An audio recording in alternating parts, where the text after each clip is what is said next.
Fun fact, it's easier to go live if you actually hit go live.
Okay, there we go. Are we good? We're good. We're good. How's everyone doing today?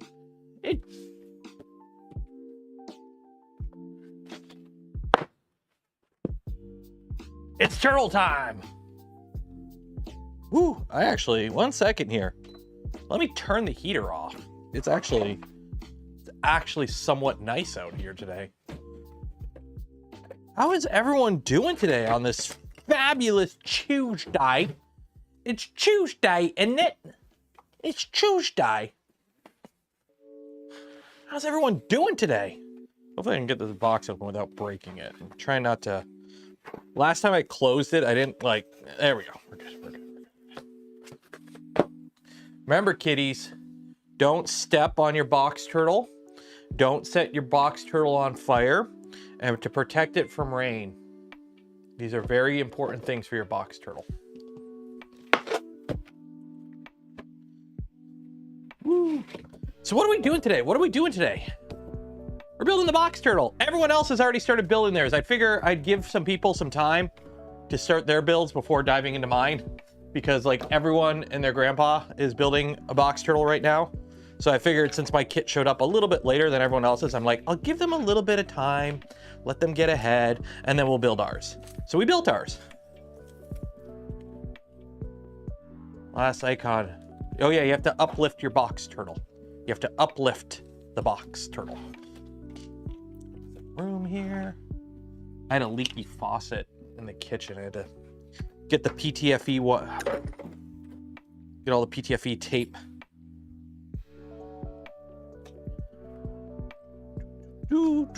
How's everyone doing today?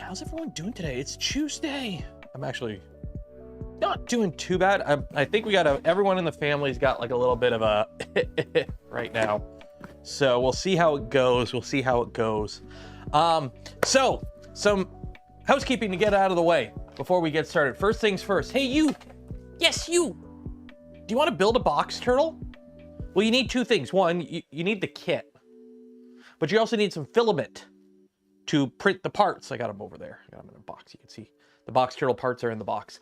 So you need filament to print the parts, and you need a kit. Well, guess what? Chicken butt. Where'd that go? You can knock out two birds with one stone, because if you are extremely lucky, you could just win both of them. You can just win them, because we're giving away a box turtle kit, one of these thingies. We're giving away one of these, and we're giving away a spool of filament from Polymaker. So two separate giveaways. Enter for your chance to win. Link in the video description. The LDO kit giveaway for the box turtle is at this time only Canada, US, EU, and UK. Okay. The Polymaker giveaway for the Polymaker filament that we give away every stream is open worldwide. Okay. So there's two draws. Both draws will take place at the end of stream. And also, we are giving away a box turtle kit every stream of this build series. So the faster we build, the less we give away. I have no idea how long this is going to take either. I haven't actually, as per normal, we are going into this blind. I haven't even looked at the manual yet. Not Oz. According to my sheet from Jason, not Australia, unfortunately. Let me double check here just to make sure.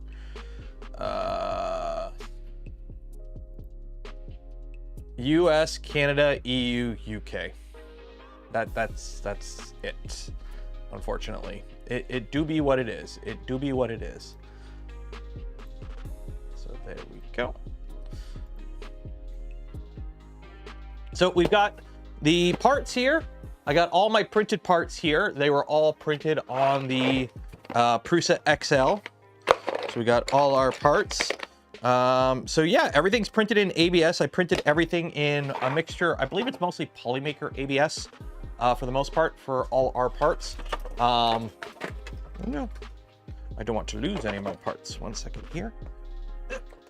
There we go. Come with me. There we go.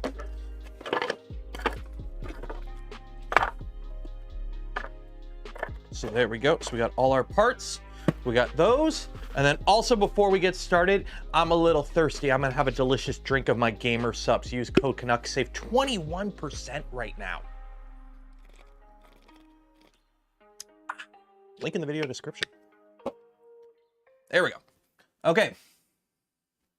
Colors. We didn't go with anything fancy.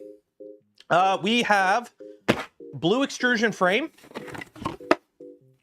Documents. We've got the documents. So we got a blue extrusion frame, black primary, and green accent parts is what we're going with. And if,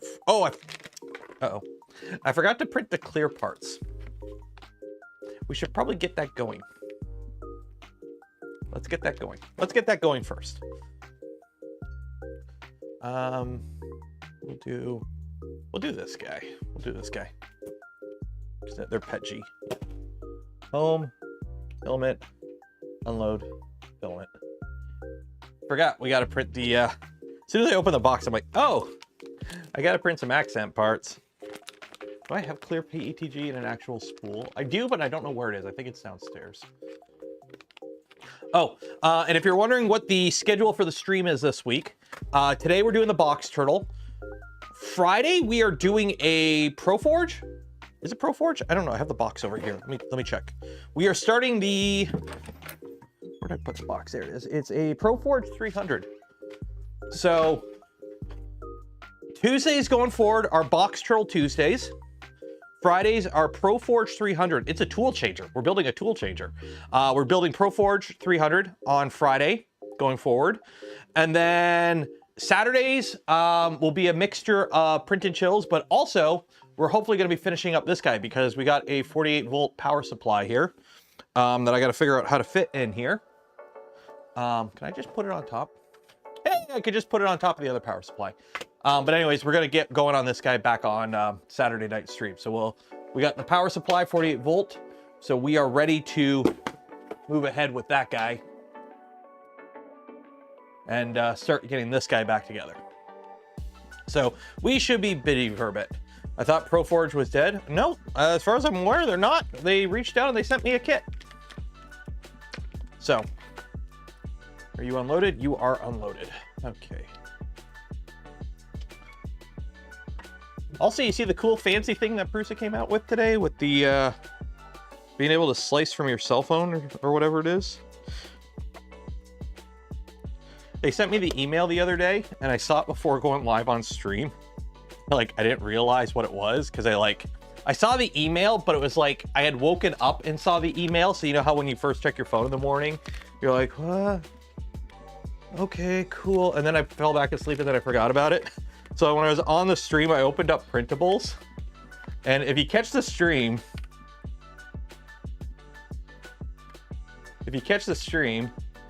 I loaded up printables and I'm like, what's that? Oh, wait, never mind. because that's easy print. That's easy print icon. So I was like, oh shoot, I'm not supposed to talk about that. Hopefully nobody notices. I don't think anyone noticed.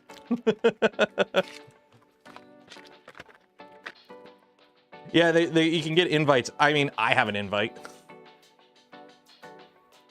Okay.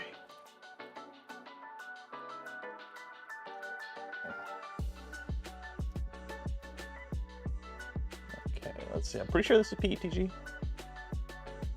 Hopefully, I don't know how much PETG we need for all these accent parts. We'll find out. We'll find out. PETG. Printable or Prusa slicer. Dang it. Don't you hate in Windows when it's like Prusa slice? Okay, now it didn't. I typed Prusa slicer and it just jumped to like a Google search. I hate when it does that. Just a few diffusers. Yeah, I figure it shouldn't be too bad. Purge more. There we go.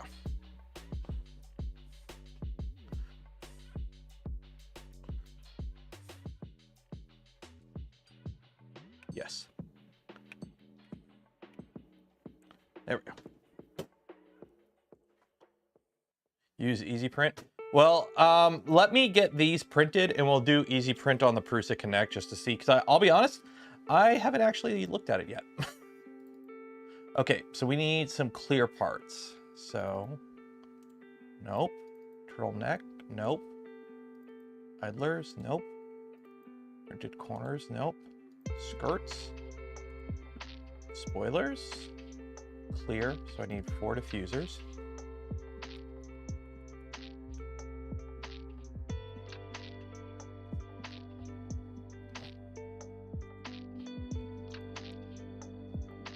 And, oh, that's it. Just literally these 4 parts. Okay.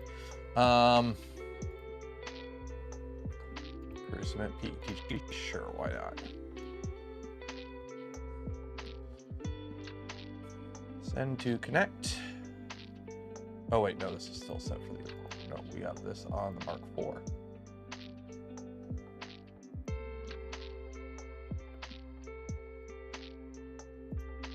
There we go.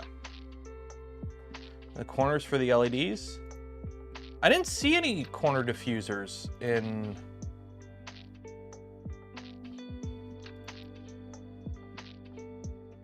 I don't see any diffuser parts.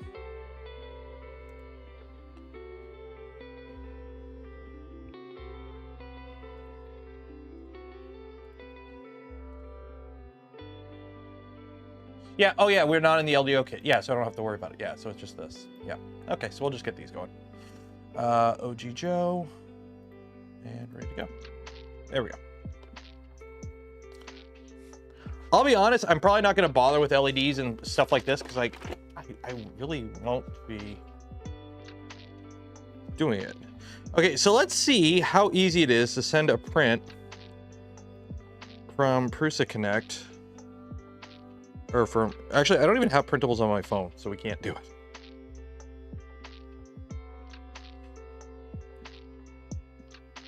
Oh, wait, no, I do have printables. Okay, let's see. Let's see, printables. So let's find something.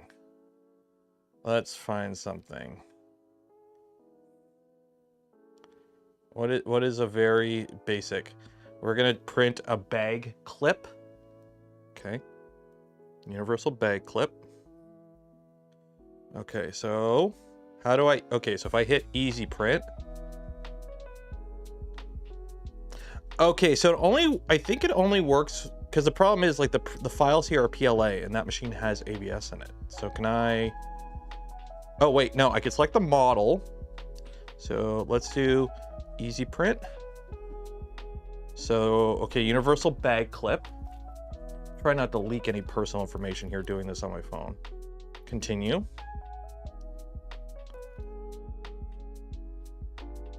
So there's the bag clip. So printer, so let's do it. I want to do it on the Core 1. Okay. Oh wait, no, that's not how it works. Okay. Or add model. Where did my model go? Where did my bag clip model go? Bag clip. Okay, so there's that. Add selected file. Okay. So I'm assuming up there is printer. Okay, so we're going to print this on the Core 1. Okay. Filament is loaded with ASA. Okay, Prusa ASA. Okay, I don't think I need the color. Settings. We'll go with balanced. Disable supports. You can change the infill percentage actually too. So you can do detailed, balanced, or fast for print profiles. Show more. Oh, you have all the print profiles here. You have all the default profiles. Supports disabled, infill percentage grid. Okay. Print. Adding to queue. Detect print instability issues. So let's take a look. No, we should be okay. We should be okay.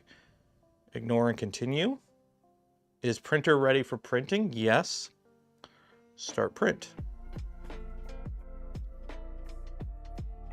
Print started. And the printer is waking up and accepting a print. Close. Huh, that's pretty cool. That's relatively easy. I like the fact that you're not limited to, I haven't used Maker World, but as far as I'm aware, is Printables the first one to allow you to change settings and not have to rely on somebody's pre-generated G code? Because this was sliced on the fly. This was sliced on the fly. So like I got to pick my settings that it prints at. So that's pretty cool. Okay, so let's get back to this. What's in here for documents? Let's see what my documents are. It's the BT AFK kit. And it's just the parts. Okay, cool. Maker World relies on pre-sliced crap. Okay, so that's good to know that Prusa Slicer it's still slicing its own thing. So that's good. Okay, what's in the box? The Creality does as well. Okay, that's good. So they're not the only one. Like I'm all for healthy competition. I just don't use usually cloud services. So, okay, so we got some PTF. We got PTF. We got the AFK kit from Filametrics. So this is screws and whatnot. We got the AFK kit for tin buffer and hard mounts. We got the Ludo AFK kit for cable kit. The LDO AFK rubber tires and feet set. Stepper kit. We got 4 stepper motors in here.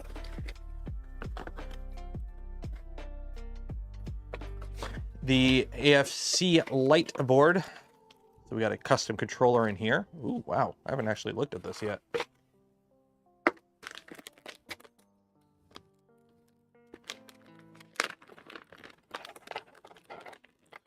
Other machines and back-end slicers in the future. That'd be nice.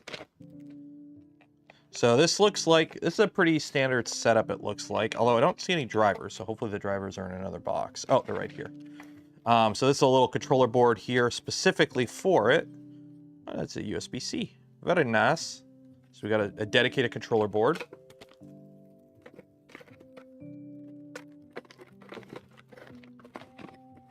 So whatever machine we put this on, I'm gonna have to have USB available.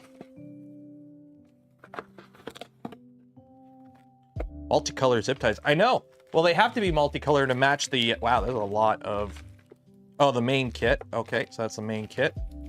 We've got, assuming extras. And then our extrusions. So let's do this. Let's do this.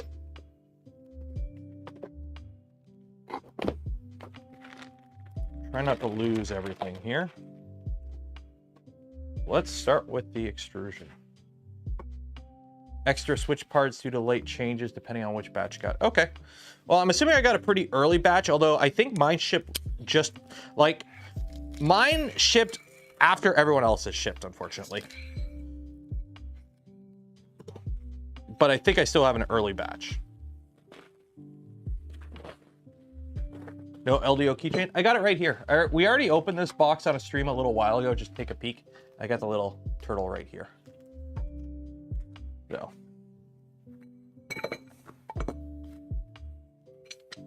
there's our extrusions. They are Game Boy Pocket Midnight Blue. Very nice blue.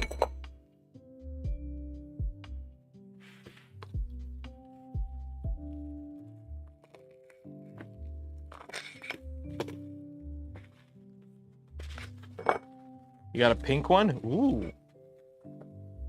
Was there pink options? Maybe there are now. I know when Jason asked, he's like, do you want like black or blue?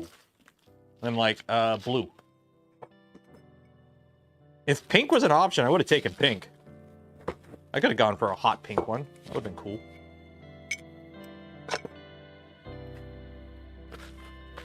Need to build more colorful things. Colorful things are cool. More personalization is always better.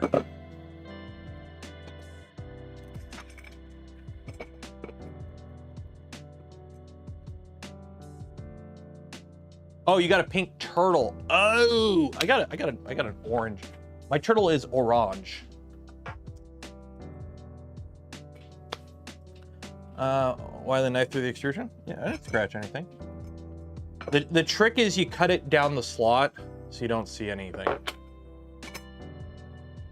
Well, that fell off. Oh well, it's printing. Okay, let's find the manual. LDO motors box turtle. Yeah. So the question is, are there specific instructions for the LDO kit? Or does it use a generic set of instructions? Assembly instructions. Okay, well, here we go. Let's begin. So, PF Dennis gifted 10 community memberships. Cheers and appreciate it. So I guess now is where we're gonna dive into the build series. Why does it feel so dark out here today? Why does it feel so dark out here? So we got the overhead camera, zoom in just a bit. Go. So that's the build area. We should be good there. Let me move me. Move me over here for this part. Or actually, I'm gonna go live at the bottom. I'm gonna live at the bottom. There we go. Right out in the LDO docks like normal. Okay. Makes everything else depressing. What? Everyone's building. Oh, everyone got their kits, and there's nothing else really out in terms of like DIY stuff for 3D printing at the moment, like no other big releases. So everyone's doing box turtle kits because that's currently the new hotness. It is what it is. So we're gonna get started with this. So before we dive into the build itself, I think everyone should have rolled in by now for the stream. I want to give a huge shout out to Jason and the whole LDO Motors team. They provided this build kit for this build series. I'm not being paid for this build series. Words and opinions are my own, blah, blah, blah, usual disclosure for YouTube. But they did provide me this kit free of charge. If you do want to get one of these yourself, I don't have any specific preferred LDO reseller, and LDO doesn't sell directly. So if you want to buy one of these kits, link in the video description, just find a reseller that sells in your market and you can buy it from them. Most likely would have to pre-order at this point though. But if you do want to help support the channel, the content I create, and the things I do, check out some of the links in the video description. Affiliate links don't cost you anything extra, go a long way in supporting the channel. And also, if you really want to support the channel, consider becoming a channel member, Patreon supporter, or if you're really cool, gifting memberships to others, because this week is the member stream. So if you're a channel member or Patreon supporter, most likely Thursday at around noon, we're going to do the member stream. So we'll be doing some stuff that we'll be doing some prep for a video. So yeah, and then also don't forget to enter for your chance to win some polymaker filament, link in the video description. So what is the box turtle? If you don't know what the box turtle is, it's an open source filament changer setup, akin to the AMS system. If you know the Bamboo, I don't even have the Bamboo out here anymore, akin to the Bamboo AMS or the Creality CFS or whatever those systems are called.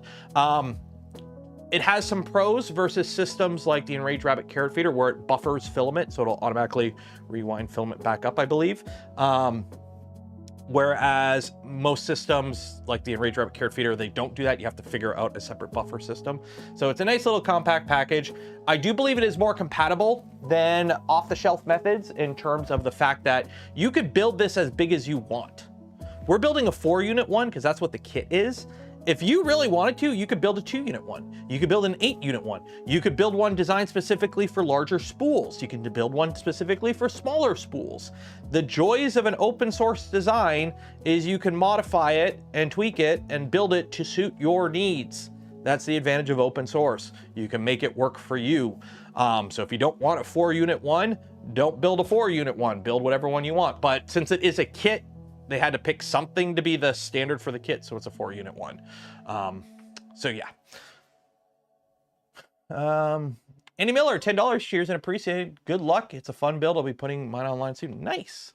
So we have our instructions here. I do believe I have links in the video description to the Armored Turtle GitHub. Armored Turtle is the original designer of the Box Turtle system. And then I do have a link to the LDO reseller sites as well. I believe I have those in the video description. If I do not, yell at me and I'll fix it. Okay, starting the manual. Common links. Okay, so our primary color black. We got green, although it's a brighter green. There we go. And then we got blue extrusions. Okay, next section. Wait, was that introduction view manual? Okay. So I guess that box turtle frame. Really, the introduction is just that. Steel generator, GitHub site. Okay, cool. Depending on how you build it, like what kit you have and whatnot, you can pick how the STLs are generated for what you are printing. I printed everything for this on the Prusa Core 1. So in terms of the skirts, I couldn't do monolithic skirts because I wanted to test the Prusa Core 1 with ASA. So I printed everything on the Prusa Core 1. So I was limited by that. I'm on page 8. Well, how do I go back? Oh, we already went through this. That's right. We went through this. It remembered where we're at. Yeah. Okay. So part selection, trays, blah, blah, blah. We went with the boring one, because this is going to be an open framed, open topped. I believe it's not too hard to change it out in the future, but for now, yeah. Okay, so let's start. We're going to need some heat sets. So let's do that. Get my heat set iron out.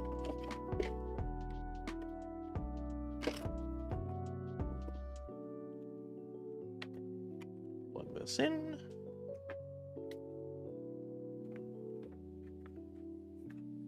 And then some of these I did print with skirts, so I gotta trim them. Where is my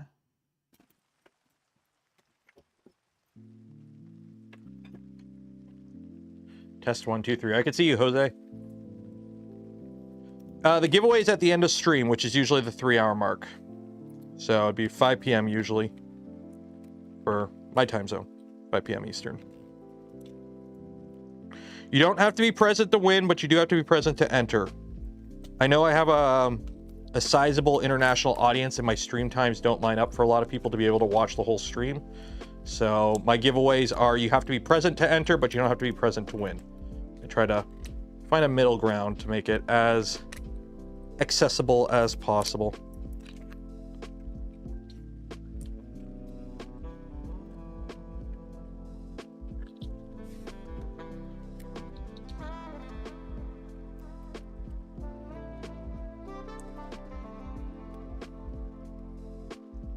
And I printed with skirts just because my garage was very cold the week I was printing all this. And I'm like, we'll take any little bit of extra help just to make sure that we don't have parts fail on me. Because I still had parts fail on me because it was cold out here the week I was printing all this stuff.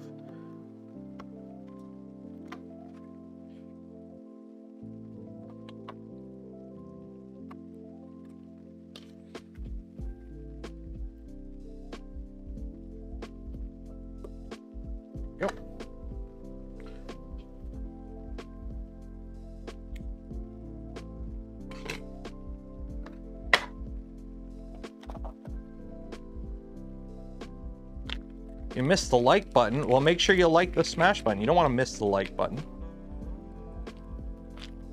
Manages to enter without being present. At least there's... Okay, so rear skirt 1 M3 heat set. Be sure to choose the temperature appropriate for the selected printed part. Careful, hot things are hot. That's always good to know. Am I happy with the print quality on the Core 1? It's a Mark IV, but better. Yes, I'm happy with the print quality. It's basically a Mark IV, but better.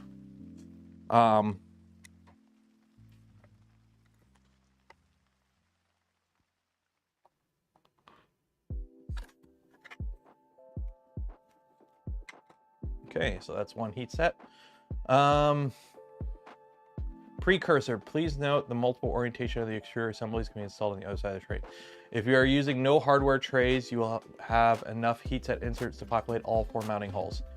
They'll cover installing the extruder's panel to the tray mounting port. Okay. So we have to do a 1, 2, 3, 4, 5, 6, 7. So we got a bunch of these trays here. And these trays each get a bunch of heat sets. So, fun times. By the way, these were a nightmare to print. These were a nightmare to print. These were extremely fail prone. I think it was because I was printing all these in my garage when it was really cold out. And I think I was just cursed. But they printed beautifully. And then as soon as the chamber started like cooling, they all kind of just went just a little bit. So they're functional. I'm not worried about functional, but they all have like an ever so slight warp at the very, very edges. And I'm pretty sure it's 100% cosmetic. But I was like, really? Really? Because it's a lot of mass. So as it cooled, it peeled up the spring steel. So it didn't actually come off the bed. It stayed on the bed. It just warped the bed. And I think it's because of all the hex here. It didn't have as much. Trays have been a common failure. Honestly, I as cool as this hex pattern is, I think this is what's causing it. Because it's not contracting uniformly because of the hex pattern. I think it's the hex pattern that's causing that. Like, don't get me wrong, it looks cool, but I think that's what's causing it. It'd be almost like you kind of not want to have the hex pattern. Does the Core 1 have Hot 2 written on it? What do you mean have Hot 2 written on it? I mean, what do you mean? Cooling settings for bridging. That could be it too. I ran this at pretty much the stock profile. So whatever the stock ASA profile is what I ran it out. I probably should have turned down part cooling or something, or like turn down the fan percentage a bit. That may have helped. Because you could see the stress marks. You can see the stress marks here where it went right at the end. Because I watched it. It printed flat. Literally, I went out to check it as soon as the print finishes and it was flat. And I'm like, yay, it worked. And then I went inside and I came out like 15 minutes later to get the print off the bed once it had cooled and the whole bed had just gone. And I'm like, shit. Oh well. The Mark III had hot written on it. I mean, there's a sock on the bed. Maybe the sock says hot, but people are home. Okay, so how does this go? Oh, oh wow, it's 3D. Okay, so 1, 2, 3. So middle.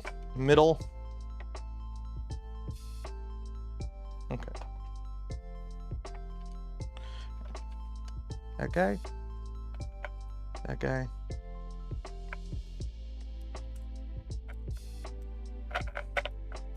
Dang it. Where's my brass magnet at? Somebody tell me where I put my brass magnet.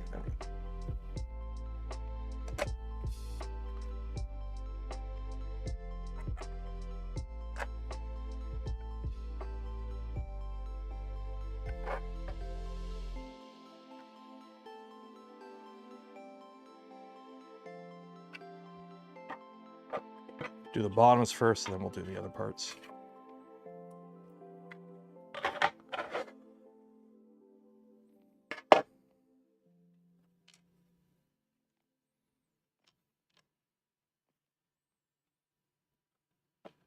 Would it work for the Creality? I don't see why it wouldn't. It's Clipper. As long as you have the ability to modify the config files in a machine running Clipper, and you have a tool head that has a filament cutter, you can use a box turtle essentially. So as long as you have the ability to modify a Clipper machine's configurations and basically add like new .cfg files and whatnot, as long as you have the ability to do that, you should be able to run a box turtle. Simple as that. Also, I'm not too worried about it warped because it's only warped at the bottom, and I'm pretty sure it sits on these flats, so it's actually not a huge deal, I don't think.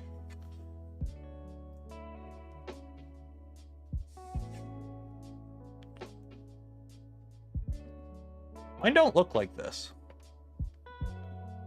Mine don't look like this. Mine have tabs. Mine have tabs. Oh, they slide into the extrusions. Oh, so these screw into the extrusions, mine slide into the extrusions? I am reading the manual. This is the manual. No, this is the last step. If using no hardware trays, skip to page 5 after install the heat sets on the other side. Oh.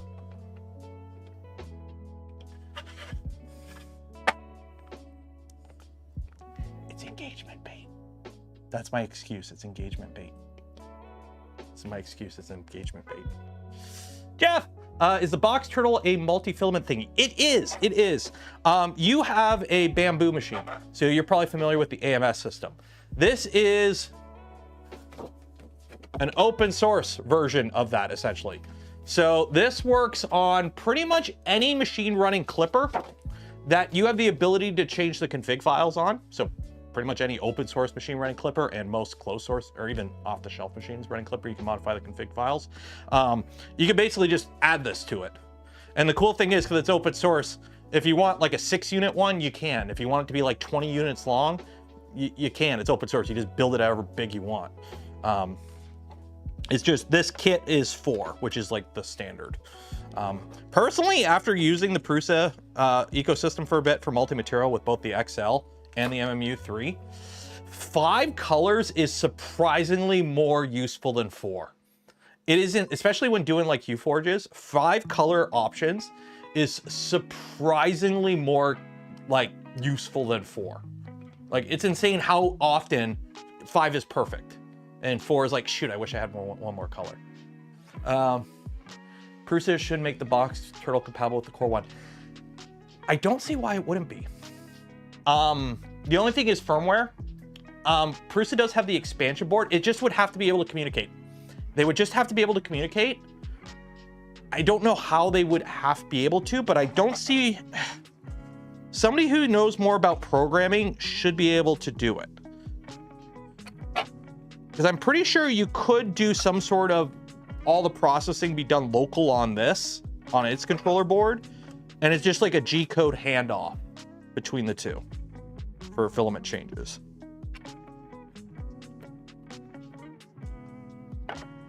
So I'm pretty sure you could. No filament cutter on the Core 1. You can still use this without a filament cutter. It's just not optimal because then you have to do the whole tip tuning and purging and whatnot. But let's be honest, Prusa does that and they got it down. They got it down pat pretty good. So I'm sure you could figure it out. Like, for example, a good example of this, since this is like an open source thing and you can kind of make it however you want. Imagine you built a Phoenix, okay, a Voron Phoenix, or you're one of the very, not gullible. You're an early adopter of the Orange Storm Giga, or any of the other like large format 3D printers, right? Well, why don't you just build a 2-unit one of these that takes just these big honking spools? Just build a 2-unit one that just takes big spools, just for filament rollover. So you build it bigger, it only takes 2 spools because the machine's only ever feeding 1 color. And you just use it for filament rollover.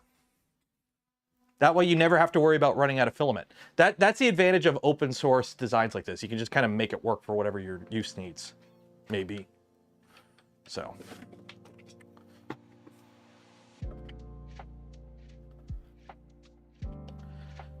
Sells kits by okay. In the chat, know if there's a cutter on the K1C. I believe. Actually, I can't remember. I have a K1C. I can't remember if there's a filament cutter. Okay, so we don't need to add the bars because we did the print in place version. Okay, so now install the D2 HW switch. Okay, so let's find this part. I love these instructions. This is my first time actually going through these instructions. The fact that they got 3D models, like, look at this. Look at this. That's so cool. So we need the D2HF switch. Unfortunately, it's not the D2F switch that the Vorons use. That's a cooler switch in my opinion because it's D2F, whereas this is just D2HW. I've seen reseller pricing on the Storm. Yeah, seeing that price, it makes me sense why it's not great. What's the reseller? Oh, so the reseller price is how much, like, a company who's selling them sells them for. I'm assuming the margin isn't really there. Yeah, Vorons use D2F switches.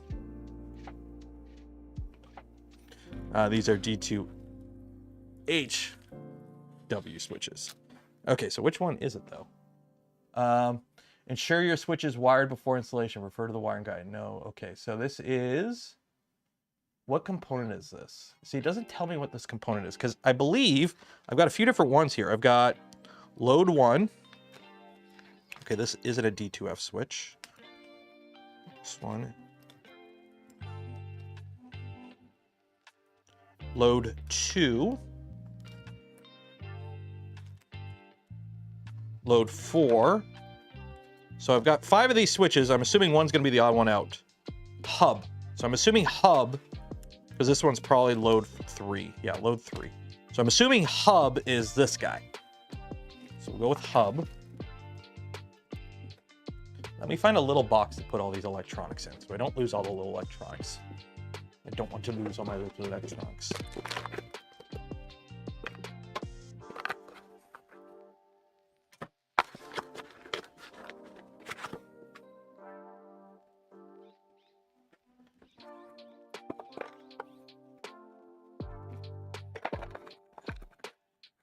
In the box.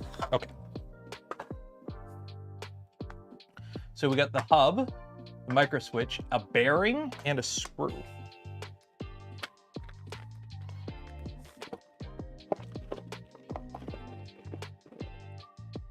So the filament matrix, where are these parts go? I'm assuming I'm pulling from the main kit for now.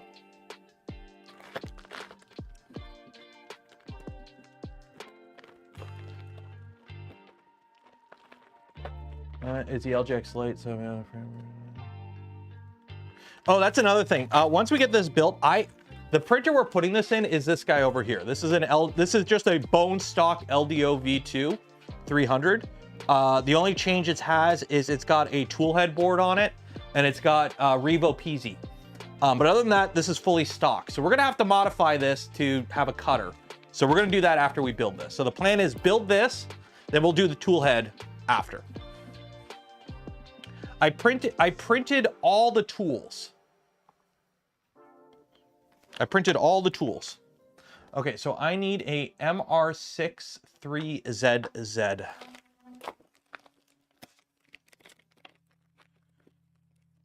MR63ZZ.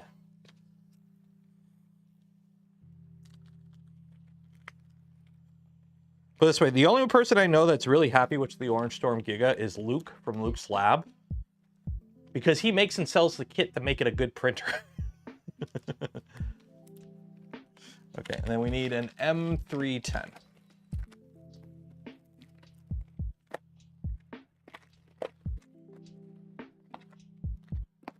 Look, it's LDO grease.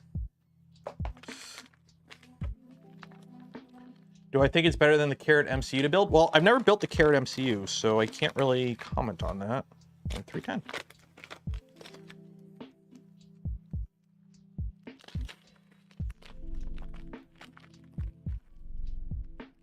Are we all doing? Doing good.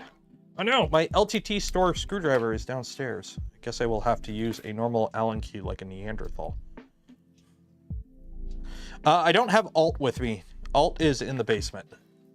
Alt won't be in the garage until we build a case for it, because my garage is kind of a mess at times. So how does this go together? Okay, so the bearing just gets shoved in the hole, then this gets shoved in behind the bearing, and then that goes through that. Okay. But yeah, I'm not bringing Alt out here until I have it in a case. So if you want to know what we're doing on the Thursday members stream, there's a hint. So we put the bearing in there. Oh, I see. So when you put the filament through, let me just make sure the actual filament path is clear here. That would be a good thing to check. Where's the end of this? Are you the end of this? You're the end of this. Huzzah!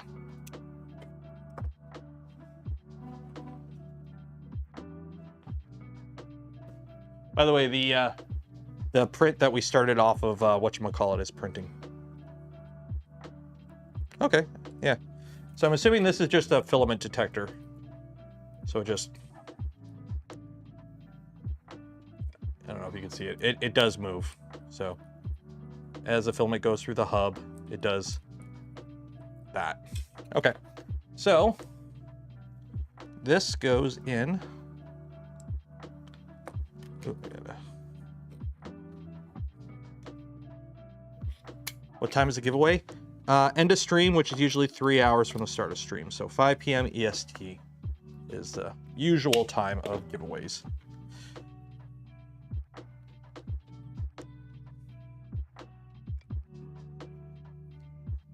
So that goes in there.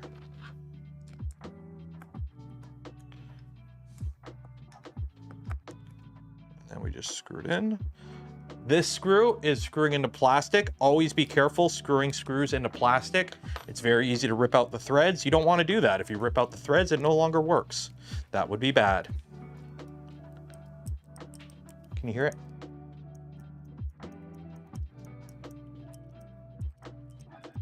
That is actually a very easy way to do a limit switch.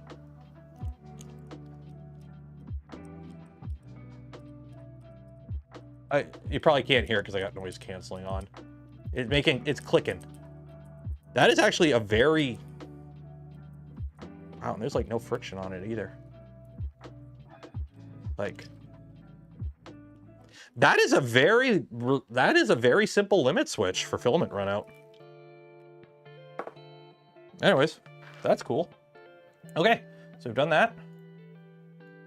And now we need to put one of these doodads in the end, and we got a little holder tool here. So let me get the holder tool. Nope, not this one. Look at that. Because holding these is a pain in the butt when you got to force stuff in. So there you go. Lee Smith Workshops. I like turtles.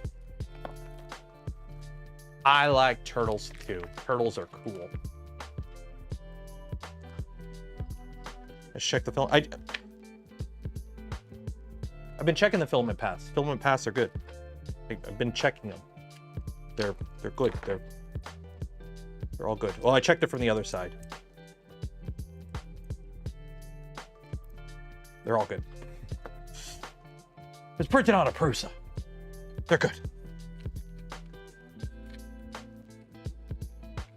Put the little helper on. Okay, now we got to put the Bowden coupler on.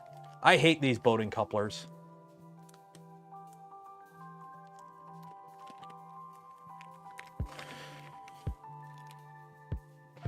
Okay. So I'm assuming you leave the little black piece on, or do I take the little black piece off? Okay, it looks like I take the little black, okay, read. No, they are meant to be tight. Press against the table with the tool. This may help secure them. Use persuasion tool. Hammer gently is also a viable option. So it looks like these have like a little rubber grommet. I'm assuming you take the little rubber grommet off and just leave this little piece of rubber there. Because on the CAD here, it only has this. And you just force it in. So.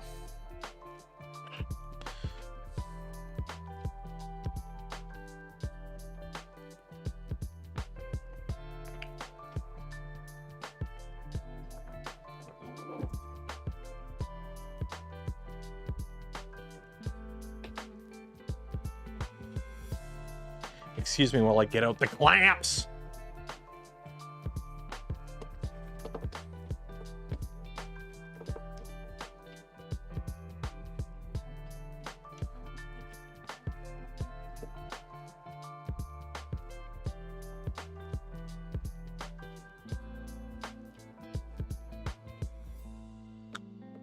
There we go.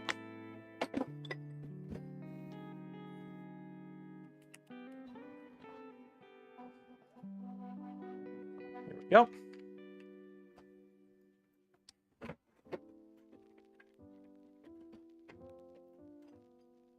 I made these in my shop class. This was a shop class project back when I was doing my apprenticeship.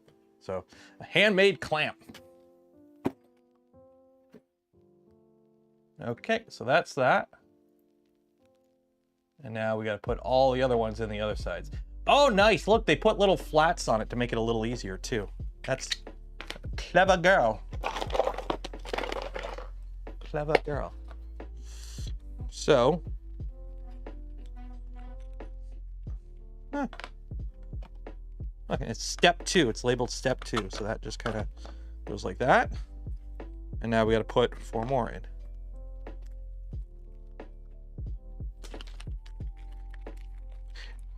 The joys of 3D printing, eh? We need a tool for this. We need a custom jig to hold this. Okay, just print it.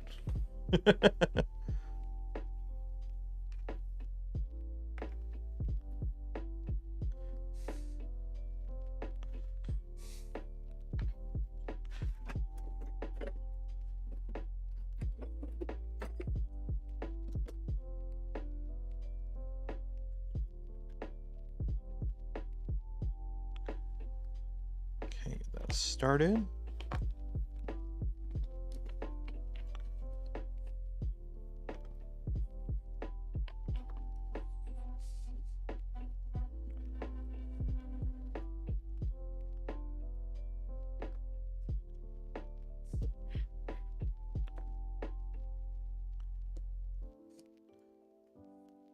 There we go.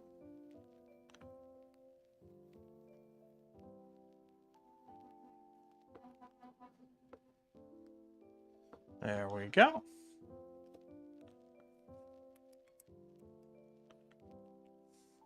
This actually works really damn good. You always got to be careful though, double check, just keep a visual. You want to make sure you don't accidentally crack your printed parts doing stuff like this.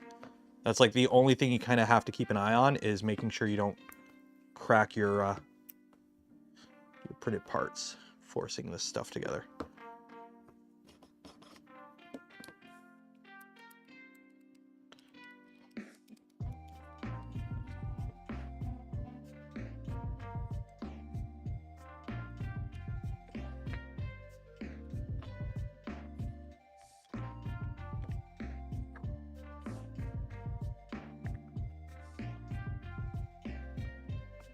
Yep.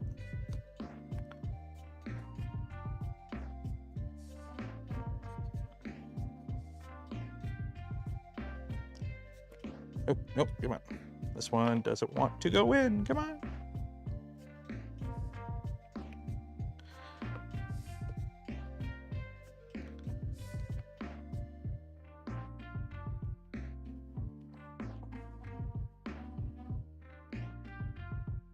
Nope, nope, nope. Come on. There we go. There we go. Okay.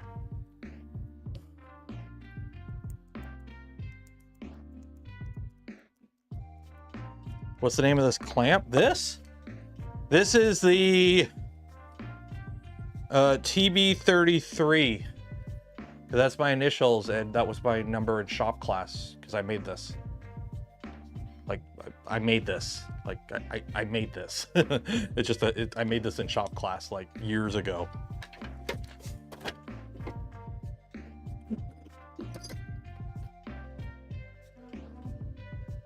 Yeah. Okay, so that's all done. Okay, support removal. So now, remove supports and discard. Okay. So let's get skirt off this guy. Regular old Mathis Wendell there making your own clamps. Well, I for those that don't know, I used to be a mold maker. Like I was a skilled trades, like apprenticeship program, did the ticket, got all that. So I worked in a mold shop, a tool shop essentially. So I have all kinds of random, you know, I've made clamps, I've made my own 1, 2, 3 blocks. I used to have a better vise, but one of the guys I worked with was going through his apprenticeship and he was failing. He wasn't building his vise fast enough, so he borrowed parts of mine to pass and he never gave them back. And unfortunately, I don't have the ability to machine tool steel at home. Made my own sign bar. So I haven't been able to get my good vise back up, which sucks because it was a sign vise. It was a really good sign vise too, so.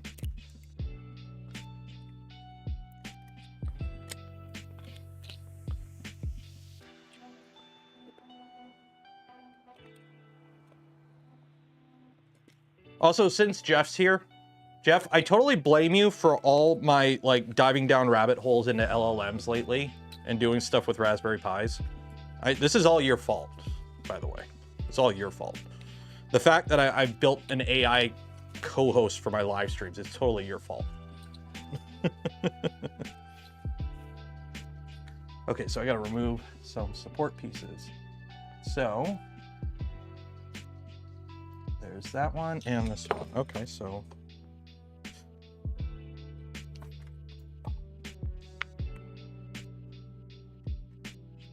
We're leaning down the rabbit hole into 3 sheet.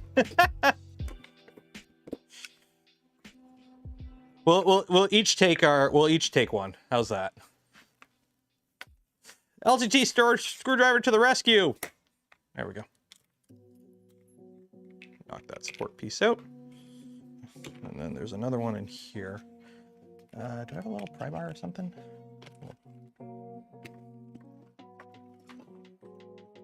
Best way to procrastinate with scripts. Well, that's my problem. Like I'm a hardware guy. I love hardware. I build computers, I build 3D printers. I am not a software guy by any means. So I'm having to learn a lot of that. And that is where I'm like, ooh, okay, here we go. That is my downfall is software side of things. Oh, the metal blocks with the holes? Well, they're very easy to remember because they're 1 inch by 2 inch by 3 inch. So they're called Bob blocks because of that. No, they're called 1, 2, 3 blocks. And then just so you know, they make bigger ones. They're called 2, 4, 6 blocks. But they're really good because one, they're just if you got to build up anything. But they are exactly 1 inch by 2 inch by 3 inch. So if you got to do any build up or anything for setting stuff up on machines or anything, they're very handy. And also they have holes so you can bolt stuff through it. These are stupidly handy if you do any sort of anything machining. 1, 2, 3 blocks, parallels, you need them. They're just stupidly handy to have. I'm a software guy, I hate it. That's why I take care of hardware. Well, I'm trying to branch out from 3D printing stuff. That's the thing. Like I've been pretty much a 3D printing YouTube channel since I started taking this seriously. But it's like, I don't want to keep doing it because I'll be honest, the market is shifting a lot and the fun DIY stuff isn't as common. Everything's coming more boring. Especially with off-the-shelf machines. Everything's an enclosed Core XY now that prints pretty good. So, okay.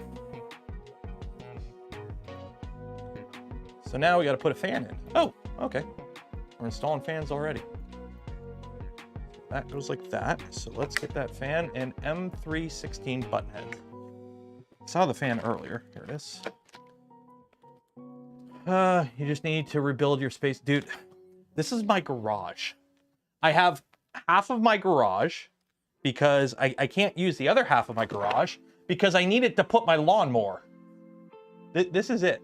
This is the entire channel right here. You're looking at it. And then I have a room in the basement. That's my problem.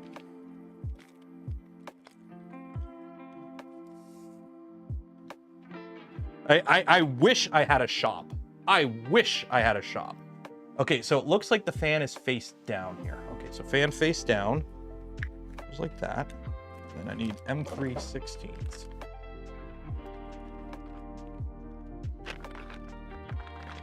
Like I have a CNC. I have a Milo, which is a pretty capable machine, but it's a DIY machine that's, you know, it's not a Bridgeport.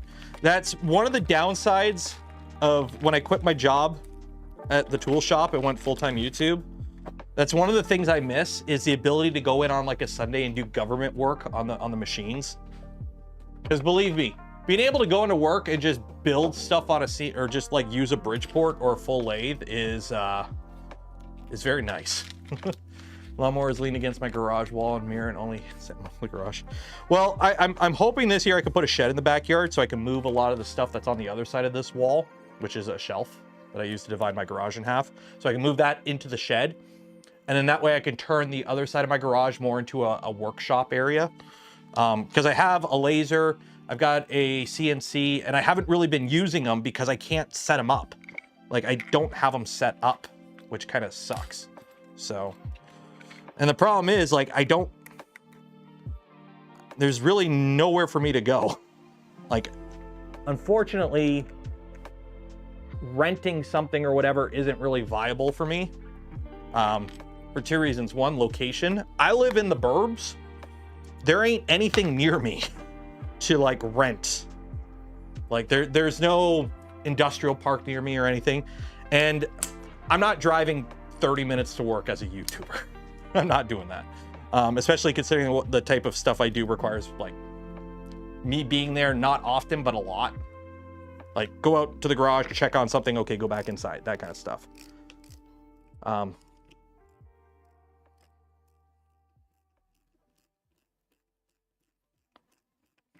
Why am I doing? Oh, because all my electric tools are downstairs. That's why.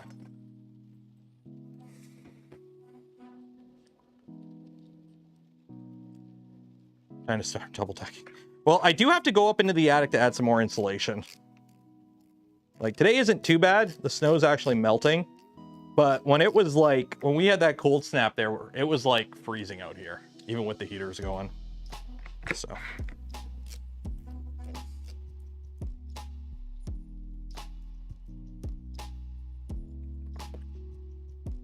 I'm a tunneling YouTuber. You know what? At Open Sauce last year, I was actually talking with what's his name, Colin, about the prospect of going subterranean with my expansion. The problem is Southern Ontario, where I live, is all clay. It's all clay. So, and Lake St. Clair is like right there. So the water table is pretty low here, and it's all clay. So basically, it would be a complete mess for me to try and go underground. Your kids are starting to get hobbies? Oof. My little guy is 7, and, well, 7 this month, and I feel ya. Underground swimming pool. You think I can afford a swimming pool, man? I don't even have 70K subs, man. I ain't pulling Mr. Beast numbers here.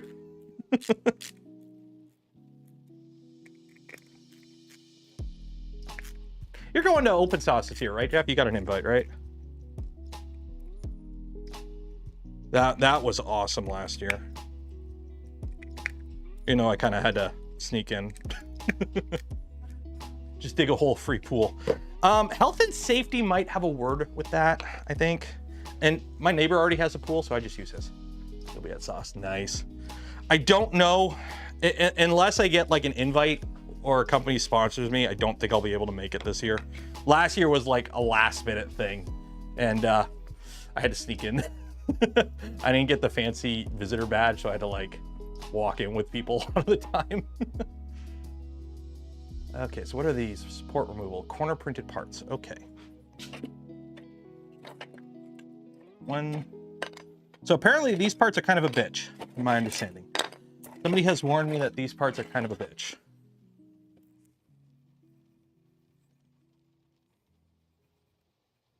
So how does this work? So where is the, okay. So that is like that. Okay, so my parts look slightly different. The support on mine looks different. So let's see here.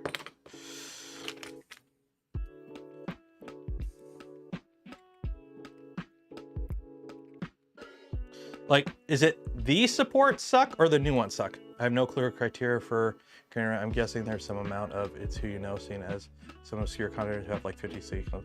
I'm hoping I get an invite. But like I'm a realist.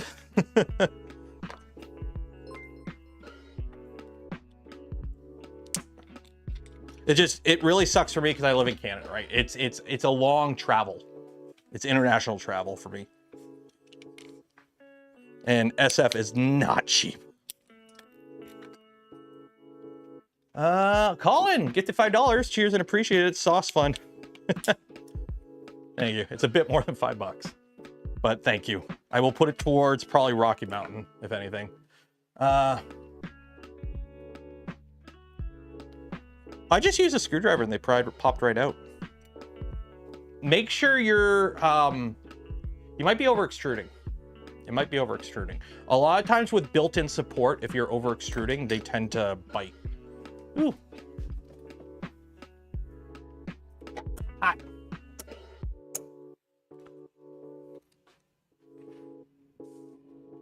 Behold, the chip clip from Printables.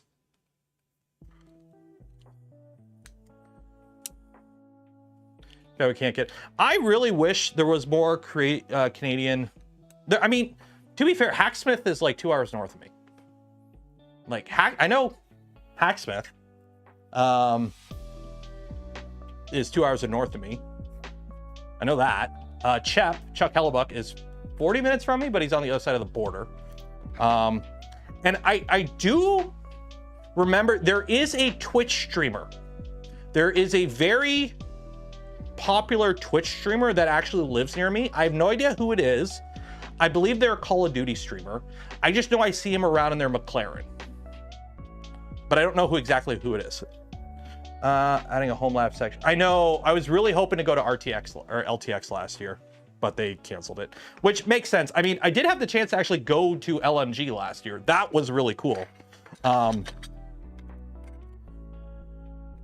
Which honestly wouldn't have happened if I didn't get invited into the creator area at OpenSauce to actually meet Tynan, to make that hookup, to get the connection, to get the, hey, I'm gonna be in the area, can I come visit LMG?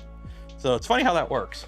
It's half the time I want to go to these events just to network. Like, I just want to go to talk to people and just nerd out about stuff. That's like half the reason I love going to these events, is just to connect with people. Home lab section. Well, for home labs, I've got my one computer. Okay, there we go. Wait, that's Chuck's son? Yeah. For those that don't know, you know Chuck Hellebuck, Chep, the guy who does the Ender tutorials? His son is the goalie for the Jets. That Hellebuck is his son. It's like your live stream, except we can talk. Well, that's the trick of the live stream.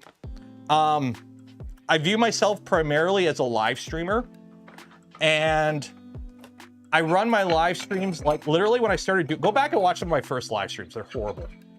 They're horrible. I'll be the first to admit they're horrible. 360. I'm assuming the longer ones are 360. But I fashion my live streams as a show that we just happen to build printers on and stuff. 360. Yep. You need your stare at tape measure. This, it's got to be a staring. But yeah, you have to make it a show. You have to make it a show first, and then whatever you're doing on the live stream second, because you have to make it entertaining. Otherwise, people aren't going to watch. If somebody joins in and you're just not talking, staring face down at a 3D printer, putting in screws, nobody's going to watch it. People will leave. M516s. So that's one of the reasons I play music, but that's also why I'm trying to build the AI co-host. So.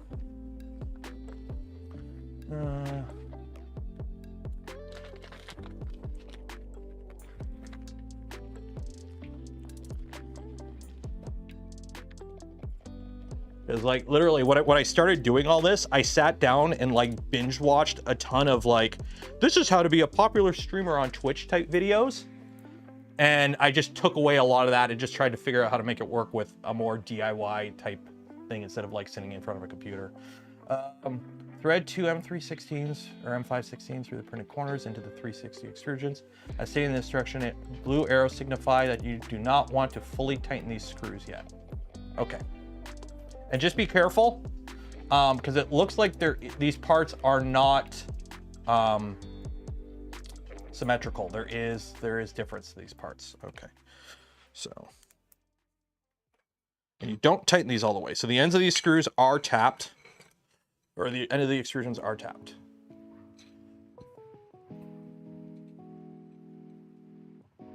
Come for the rants. I'm trying to avoid doing the rants. Every now and then we go down the rabbit hole. And the funny thing is the majority of people don't mind them or actually like them. But there is some very vocal people who don't. So. Trying to save them for the off the hour streams. Okay, so we do that. Next. And then we slide in. Hey, okay. So we got the part that sticks out on the bottom. And then we got to put the rear skirt in. So we got that. We got this guy.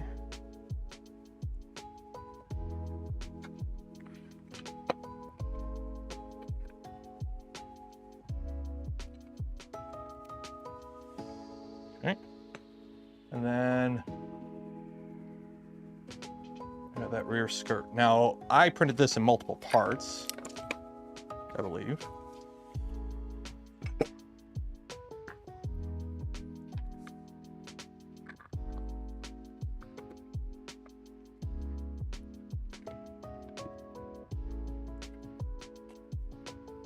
Where did the rest of them go? I printed a whole bunch of them. I know I did. Oh, they fell out of the box. That's why. Which one is it? This guy. Like, I printed all these.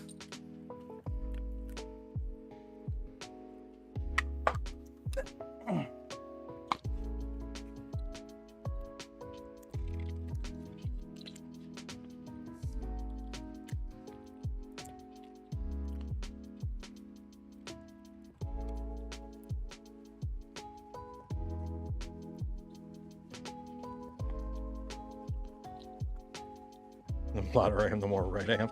Well, it's like, you know, just to make sure, you know, how to tell the biggest YouTuber. If you like the smash button, the number goes up. Remember, bigger person, better stream. The stream just automatically becomes better the higher the thumbs up button is. So if everyone likes the smash button, this will be the best stream ever, right? That's how it works, right?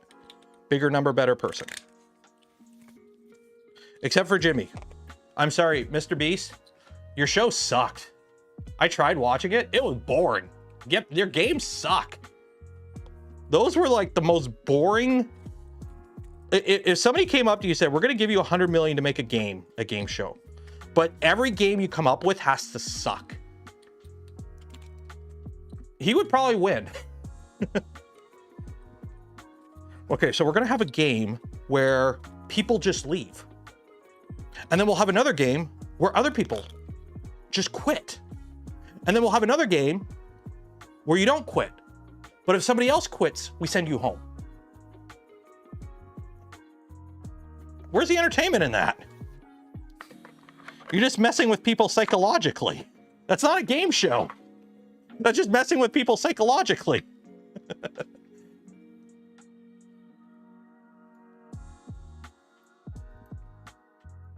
And then we put the other end cap on and we tighten it. Okay, and we're gonna have the nubbins sticking out the bottom. So, bottom.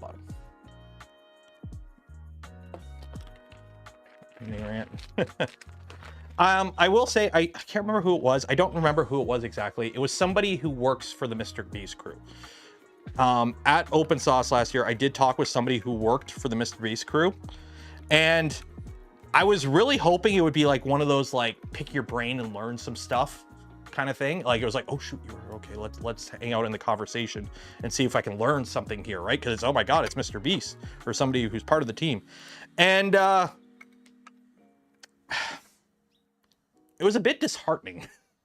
Because everything was about like, oh, well, how popular would that idea be? Like everything was about how many viewers it could get and how much would the sponsor, like, it was all like nothing about the fun of it. It was nothing like, oh, let's do this idea because it's fun. It's like, nope, we're doing this because this is it's all about ROI, which I understand. At a certain size, you kind of have to make everything about the ROI.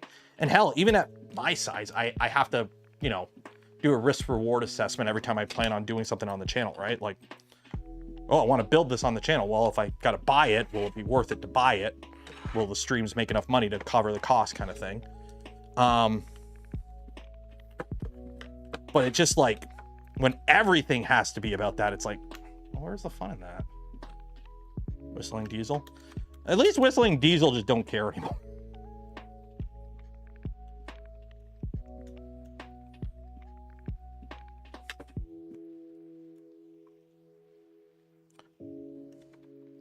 Like, I'm not saying his content is bad. It's just not content for me. Obviously, it's for somebody.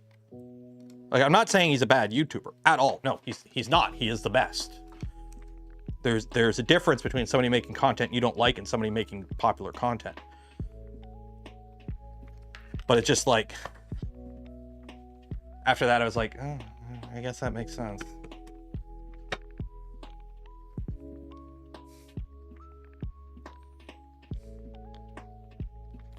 But I guess it depends on your mentality, like what you're looking to get out of being a YouTuber. That's the thing.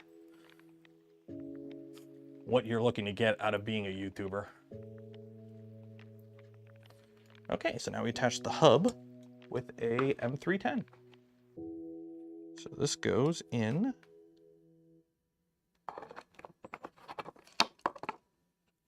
Oh, there's a little indexing point right there. Oh, well, I guess it would help if I...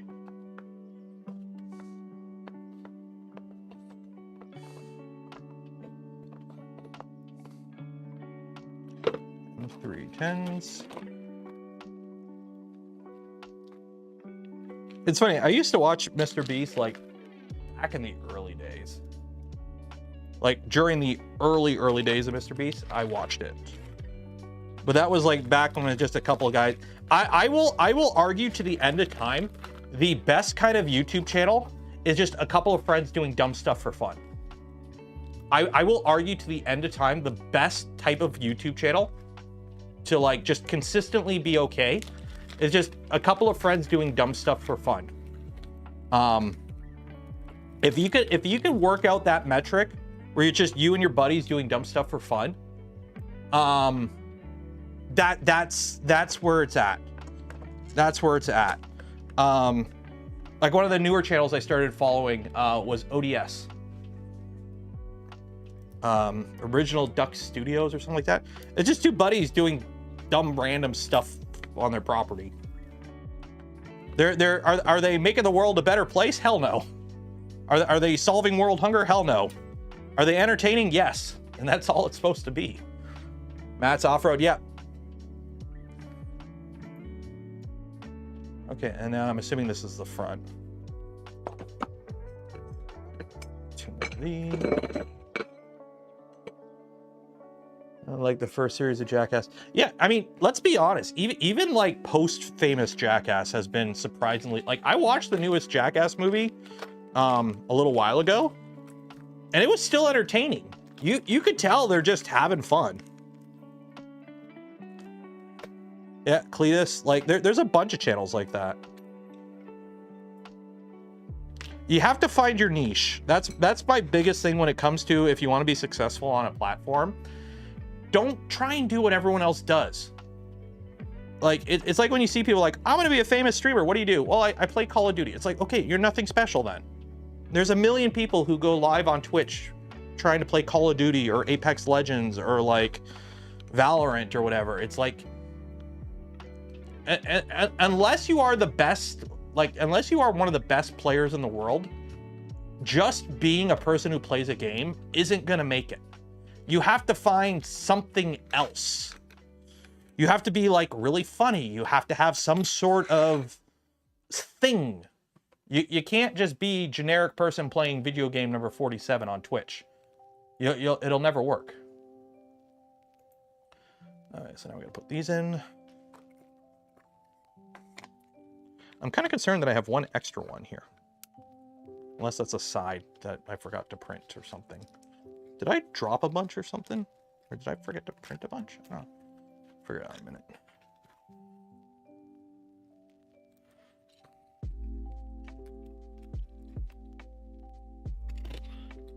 By the way, these are actually printed in PETG. Why? Because I wanted to test PETG on it.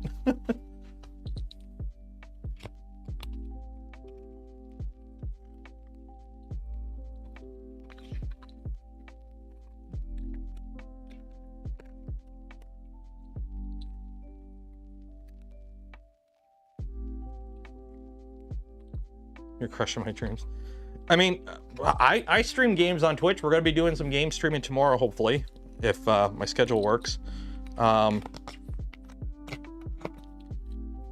even then, like, on Twitch, I get like 20 people watching me. And that's still more than normal. Like, it's insane. Like, the metrics on, like, how popular of a streamer you need to be on like a platform for it to be successful is surprisingly like logarithmic. It's like, what was it? If you are streaming to more than like 10 people on Twitch, you are in the top 1% of all channels. And if you're streaming to more than like 100 people, you're in the top 0.1%. It's insane how stilted it is.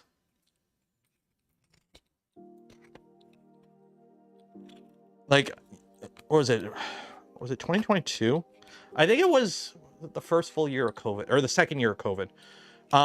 There was a website that had a list where you could search like the top streamers in every country on YouTube. And technically, based on watch hours, I was like in the top 100 in Canada. Now, granted, I was like 99 or something like that.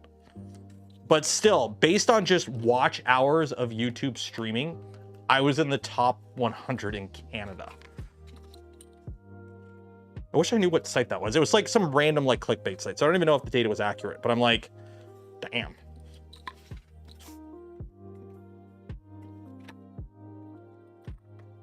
Twitch pay even that good? The problem with, I personally prefer YouTube for streaming revenue. Twitch is 50-50, YouTube is 70-30. So, YouTube pays me more.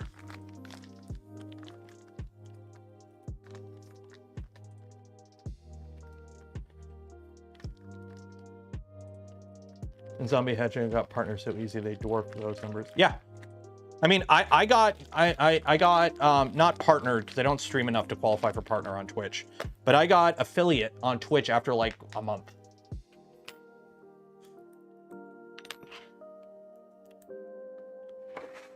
There's as many people in Canada as there is California, just so you're aware. And technically we have a bigger GDP than Russia.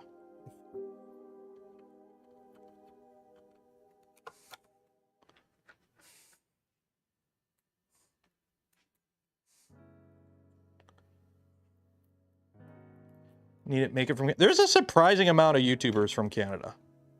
The joy of being a Canadian YouTuber... Oh, dollar sucks and YouTube pays an American. So if you want to be really cool and you throw down that $5 gifted membership, that is like breakfast, lunch, and dinner for a week for me. It's not that bad, but takes some quite. Yes, that is the downside with YouTube. With Twitch, you can get monetized pretty much right away. But with YouTube, you need more. If you're going, it's a little bit easier if you stream, but the problem is getting discovered as a streamer. Like if you're going in completely fresh, is very hard on any platform. But on YouTube, you need like 1,000 watch hours, or no, the watch hours isn't hard. You need 1,000 subs to monetize on YouTube, or at least it was when I got monetized. There we go. So that's that. Oh, I jumped ahead. Okay, well, I put those on. Now we do that, and we put those on. So that goes like that. That goes like that. That goes like that. That goes like that. 1,000 subs and 4,000 watch hours. If the trick to getting the watch hours is live stream. Live streaming, the ROI on live streaming on YouTube versus like Twitch and just VODs is ridiculous. Like there's a reason I've been able to do full-time YouTube on YouTube since I was like 30K subs. It's because view count, or correction, sub count don't mean diddly shit anymore on this platform because it's so easy to game it. And the ROI is different depending on the type of content you do anyways. So like having 200,000 watch hours on shorts is nothing. Or having like millions of views on shorts is nothing. I'll make more off of this live stream today, just off ad revenue, than I will out of every short I've ever made on this channel. Like, it's ridiculous how bad it is, depending on what type of content you're doing, the ROI is.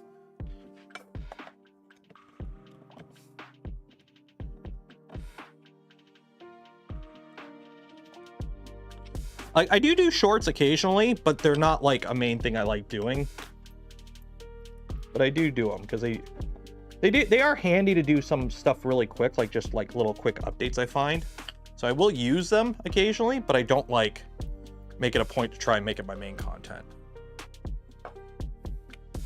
Because the thing with shorts, people who watch shorts pretty much only watch your shorts.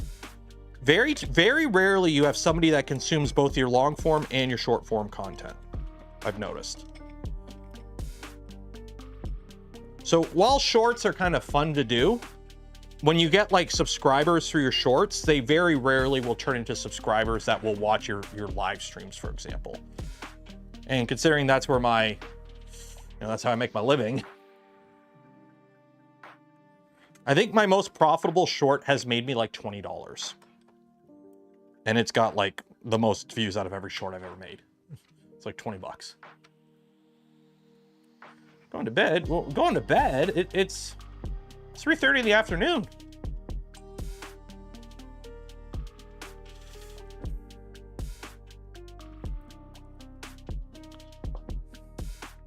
AVE is Canadian. He is. Uncle Bumblefuck is Canadian. He's from the West Coast, I believe. I think he's out in BC.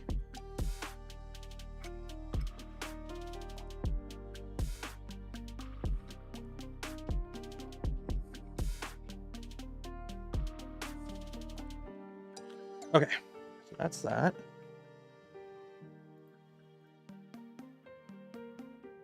Did I forget to print a bunch of stuff? I could have sworn I printed all this stuff. Unless they all fell. Did it fall? I could have sworn I printed all these skirts.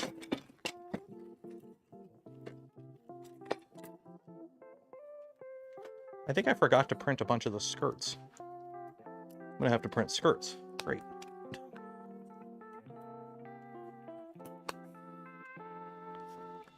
I could have sworn I printed all the skirts.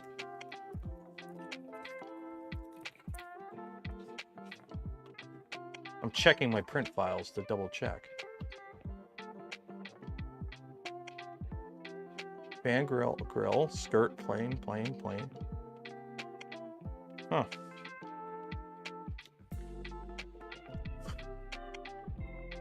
Yeah, I spent like 2 days printing skirts. So I don't know where they went. Unless they fell. don't think they fell. I had them all in the box. I had them all in this box.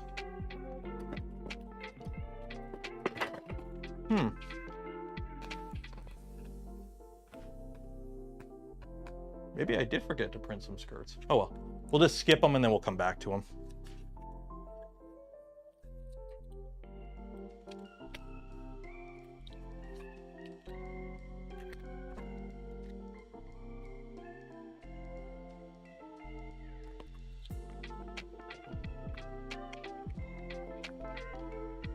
All right. Home, filament, unload. Is that just black PETG?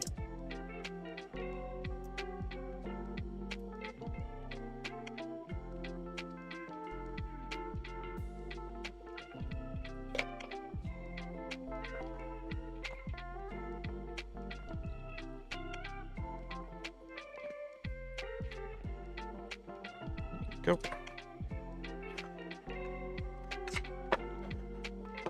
How do you forget to print skirts? Why is it always something? Because I printed it all like a week ago. And I was like, okay, everything's done. And then I put it all in boxes. I could have sworn I went through the list and printed it all. Let's double check.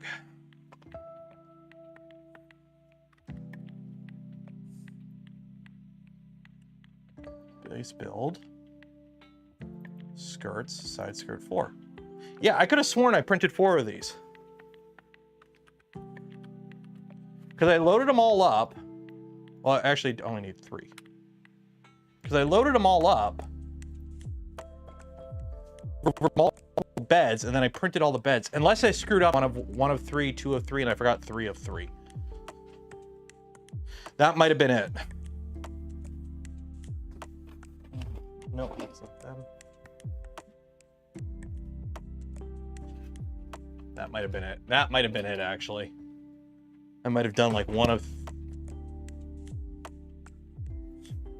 Oh, we'll just do this quick. Just get it going quick. Easy peasy.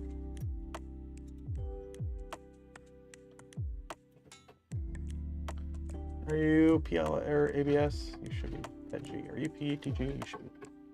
You're PETG, right? Yeah, PETG. Jet black PETG. You'll do. Seriously, how do you forget to print? Who loses a skirt? Seriously, who loses a skirt? No, this is actually bugging me. I could have sworn I printed them all. Did I put them on this side, maybe? Nope. I could have sworn I printed them all. Shoot. Oh well. They're just skirts. Oh. PETG. You fall down here? No. You fall in here? Nope. Nope, I guess I did forget to print them. Because there was the one on the ground. Oh well. Oh, wait, no. Load filament.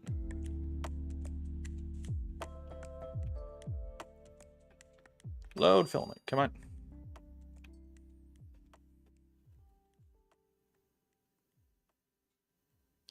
Would help when you hit load filament if you actually push the filament into the hot end.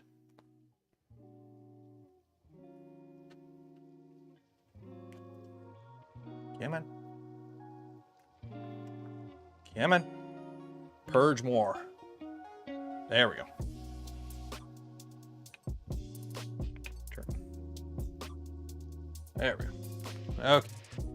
Send to connect. OG Joe. Send. Check the history.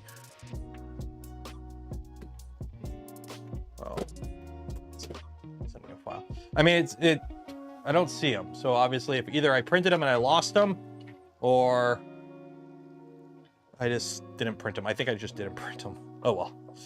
Oh, well. So I'm going to have to take it apart after because unfortunately we're going to slide stuff in. So I'm going to have to take it apart after to put these in, but whatever. Whatever. Under the trays on the desk. No, they're not under the trays. I looked.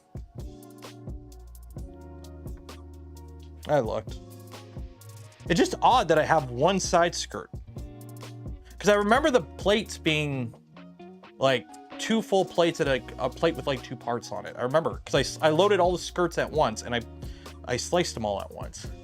Maybe I just forgot to print that last plate, maybe. No, I've got 2 bins here. Honestly, that's probably what happened. I probably printed bank 1, bank 2, and I just forgot to print bank 3. Oh well, it happens.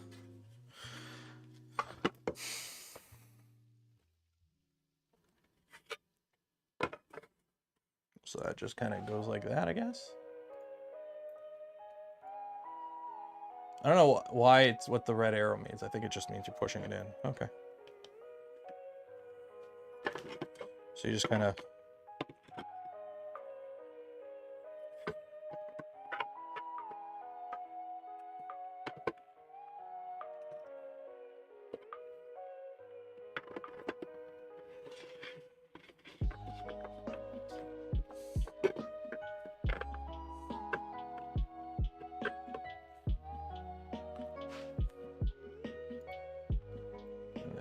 put the lid on.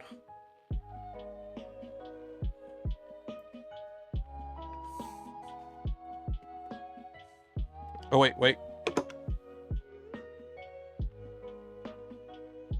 That is the spool side. Okay, yeah, so the little standoffs are on the bottom. Okay, so that goes this way. Oh, the other bin. Oh! No, it doesn't have them. Oh well. We will just skip them for now, and then I'll just find some later and put them in. I mean, it's gonna suck because I'm gonna have to take off one of these pieces, but whatever. It hoisted by my own hubris. And me going, oh, I totally have everything printed.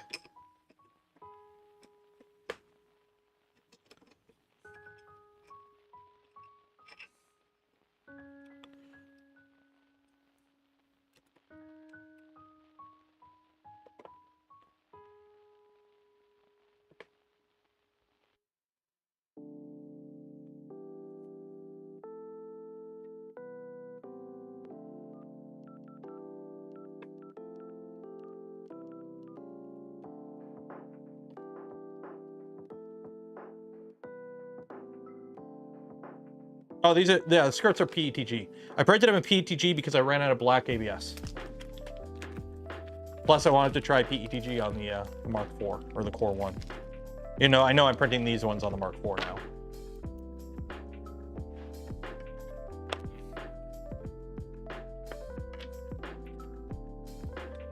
Because that's where the black filament's loaded right now. How can you run out of black ABS? Quite simple.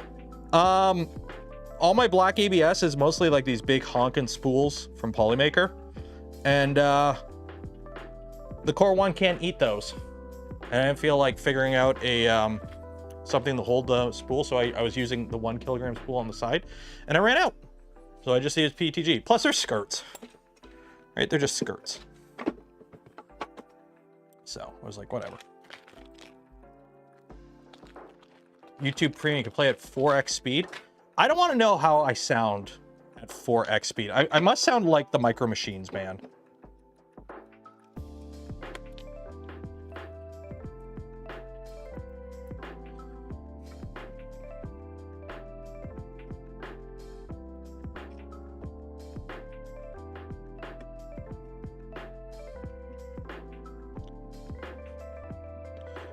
So yeah, it's gonna suck. I'm gonna have to take off one of these to put the skirts in, but whatever.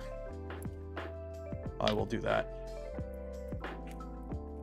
on my own time as penance for me being dumb and not printing everything.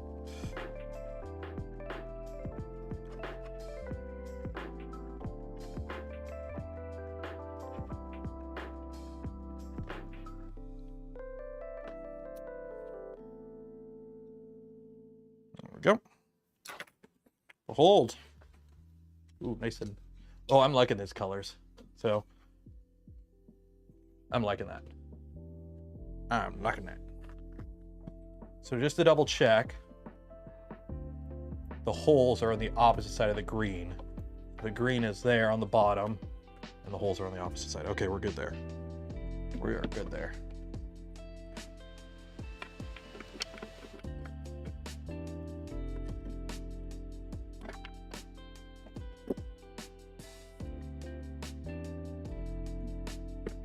There we go. Okay, and that is it for part 1. So there we go. Except for the fact that I got to reprint a bunch of stuff, or print a bunch of skirts that I forgot to print. So.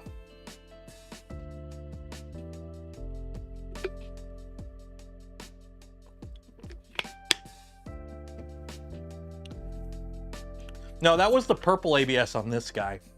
Trying to print parts for the Gloop V2 and having all the issues that I had with it. Yeah, that was not fun. Although, again, the Prusa, what is it even called? Not Prusa Link. What is the stupid thing called now? Easy Print. Our Prusa Easy Print chip clip worked really good. Now my Haribos will remain forever fresh.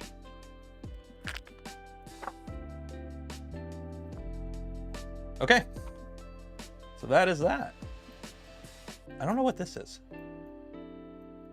What is this? Okay, anyways, next section. Cool.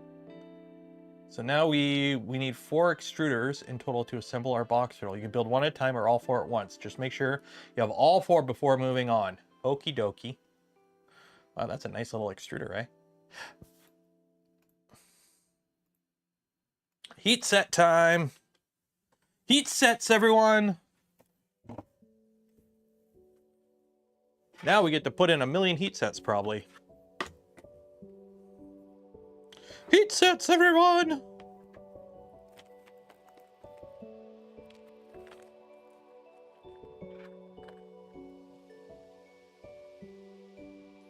I need to reprint the base of this with the base that has like the little holder for heat sets.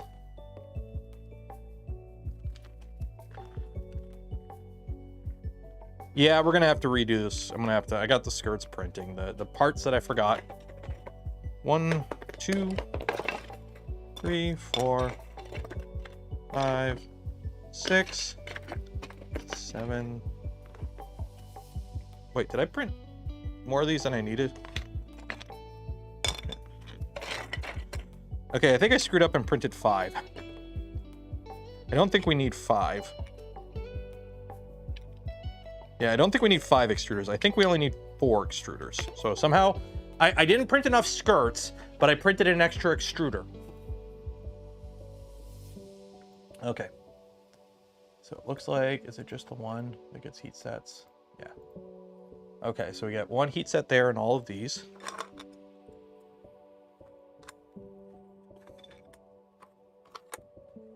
And all these are the same, right? Yeah.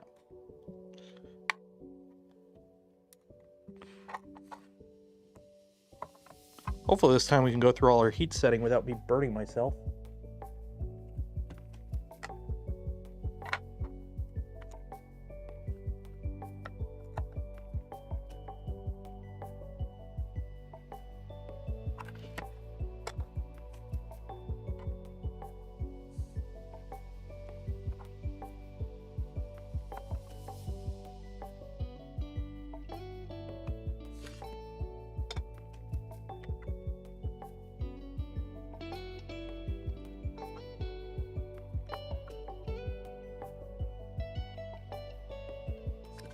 There we go.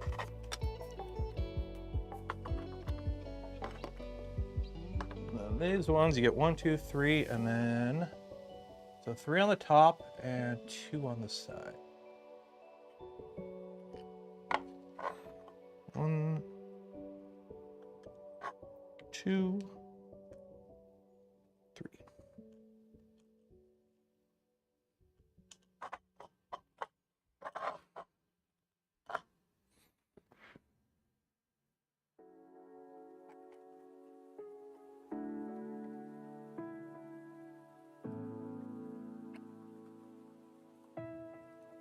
Ooh, that's hot.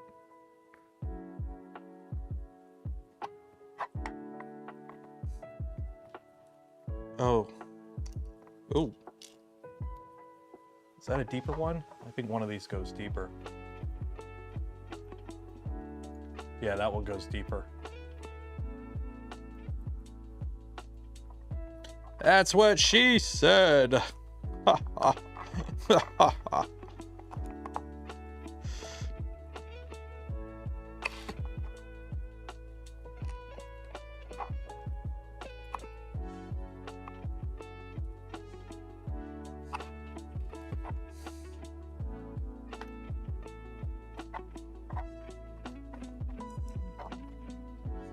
Go. See, this is the time in stream where I want alt for this kind of stuff. When it's just like I'm just doing something where I have to look at something, so I can't really be following chat. I'm just doing something stupid and repetitive.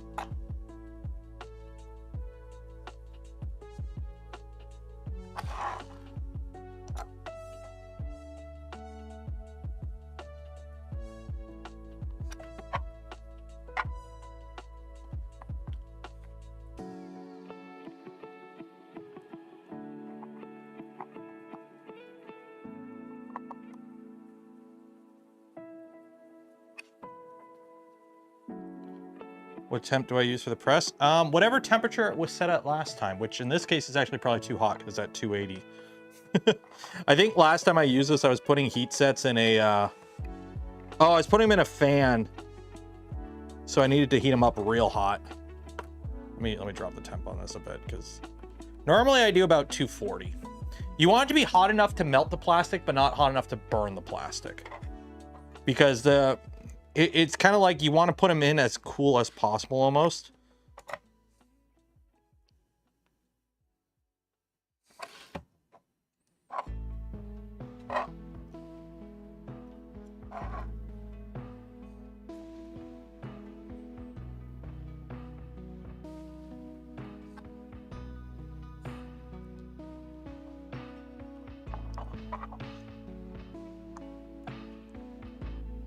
Hello there.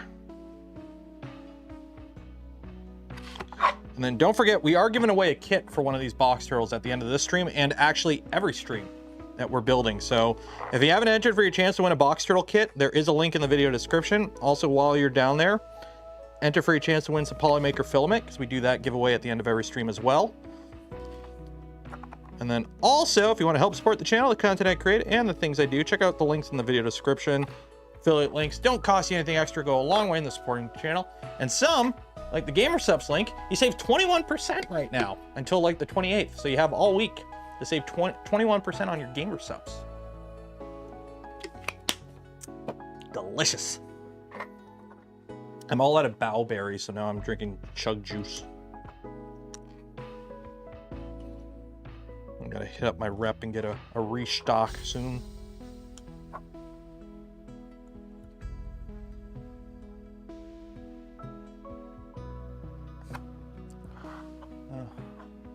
Bowberry's good. You want to know what flavor? Like honestly, brand risk. Which one's Shy Lily's flavor? That one's pretty good too. But honestly, Copium.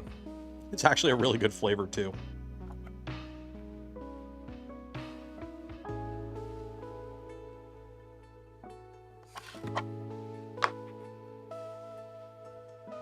No, Bao. B-A-O. Bao the Whale. She's a VTuber. Actually, I met her at Open Sauce last year. And by met, it was like, oh, hey, what do you do? Oh, you're a VTuber? Am I not supposed to see your face? How does this work? And that was pretty much the entire conversation. Because I didn't know who she was at the time.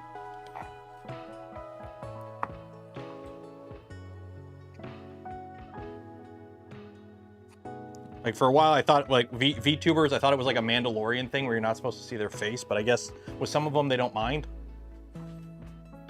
Or it's not really a thing with some. So I'm like, I'm learning. Okay, so that is all of those.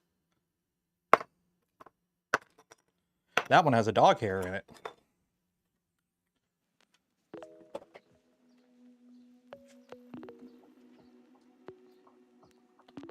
My girl thigh high is the best. I think that one, isn't that one like coconut? It's so weeb. It's weeb because it works.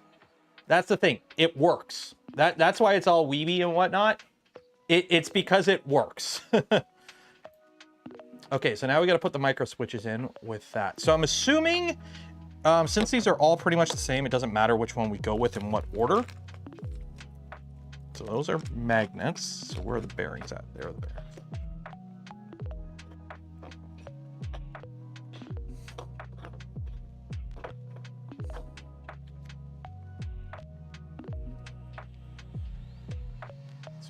I got nothing against VTubers, to be honest. I don't really watch them. I'll watch Iron Mouse occasionally. Same with like Shy Lily and it. There's a couple I'll occasionally watch, but they're not like anywhere near like the normal type of content I watch. It's kind of like, this is on and I got nothing else to watch. I might as well, kind of thing. Okay, so how does this work? So that goes in like that.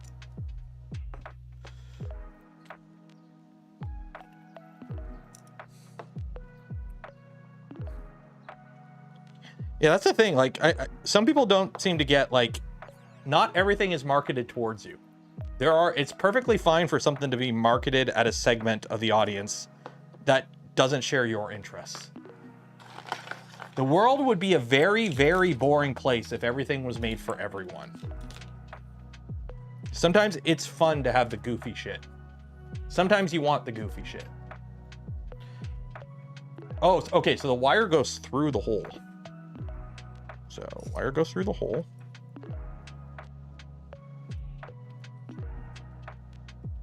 And that goes. So wire goes through the hole and then that goes in like that.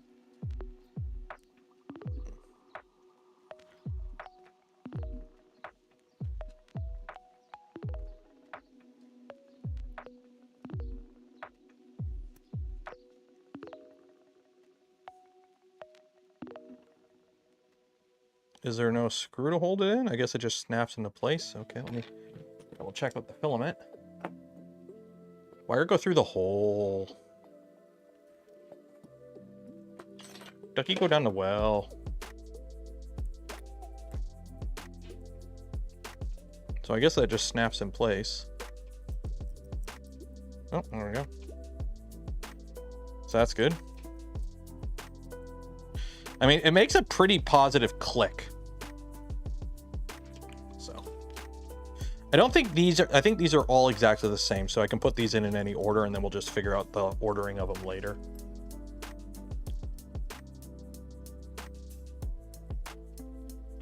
No giveaway in Switzerland. Is Switzerland not part of the EU?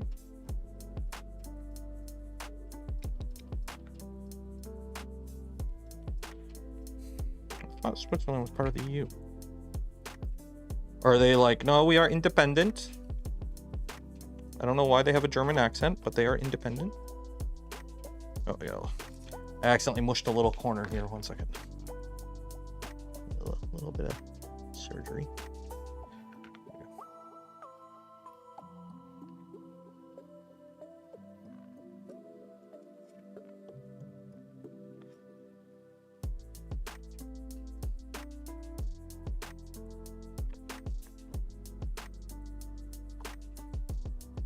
Go. I'm just using a pair of blunt tweezers just to push them in and then make sure it works. Okay.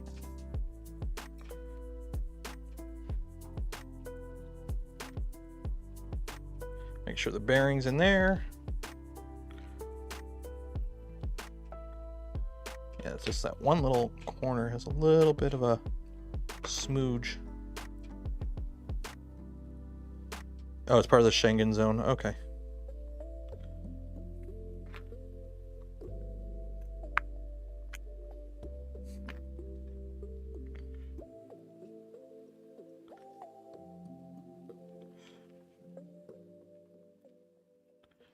Make sure this one works.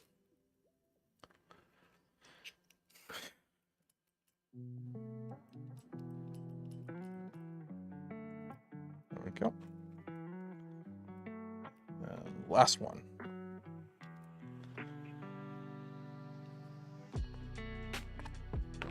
I'm assuming there's no screw to hold these in this time because when you put the other half on, it'll clamshell it in place. I got my flights for my trip to China next month, which is coming up really fast. So just so you're aware, mid-March, there won't be any streams for like a week and a half, which is gonna suck for my pocketbook. But the flight there isn't too bad. It's like 2 flights. I technically could fly direct, but because there's several of us going, we're all like meeting up somewhere and then doing the flight into China at the same time to make it easier logistically to sort that out. My flight back is 3 flights and it's like 22 hours of traveling. So my travel home is going to be a long day. If I can figure out how to stream from China on YouTube, I will stream. Apparently it can be done. I just haven't looked into any of this stuff yet. Like I haven't even figured out if my phone works over there yet. If I can stream from China, I will. I think it would be cool, but I'm not putting down any like guarantees yet. Let's just put it that way. I'm not going to try and figure out guarantees. Like I will have a stream out this day. So essentially I'm going to record some stuff at TCT Asia and try to make it. Basically, I'm going to record a live stream and then I'll put the live stream out as a video. That's kind of the plan. Talk to Modbot. He did it. Okay. Yeah, I got to talk to Daniel. Probably a good idea to talk to Daniel about a bunch of that stuff. Find a random Ethernet port. I don't really trust that too much. Okay, drive gear. Oh yeah, these are extruders. We need drive gears.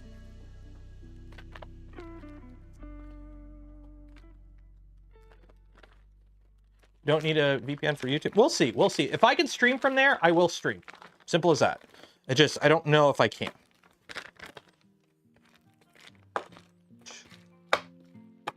Okay, so these are all 4 extruders.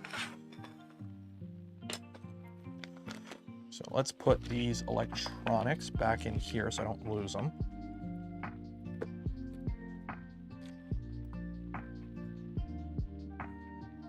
Miss the garbage bag and just throw all the garbage on the ground, of course.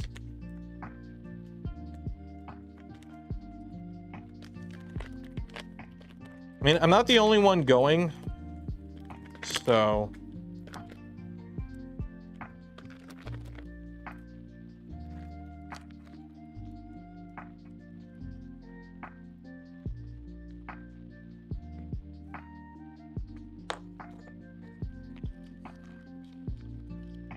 okay, so let's see here.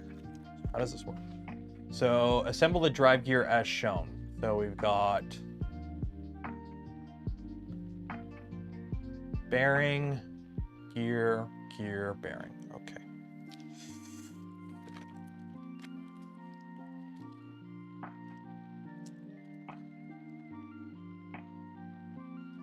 Well, I get the, maybe? I don't know. We'll see. We'll see. Bearing. So we need the gear with the grub screw.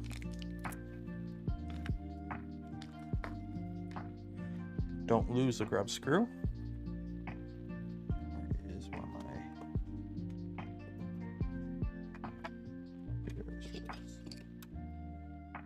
Where are my little itty bitty screwdrivers?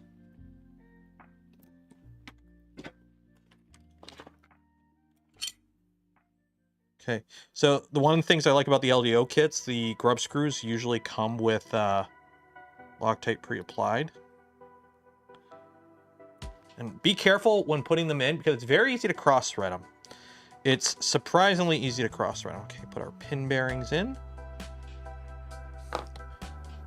And then what I like to do with pin bearings is just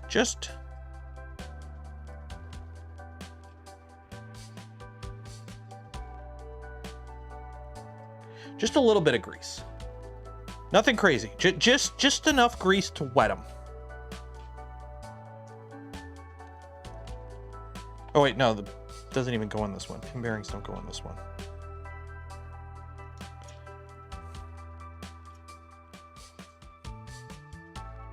That goes that way.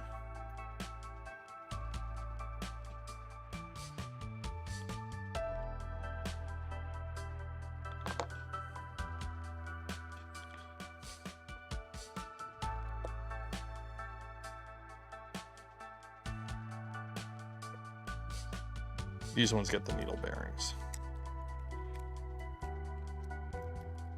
So I don't know why the pin bearings were in that one. There we go.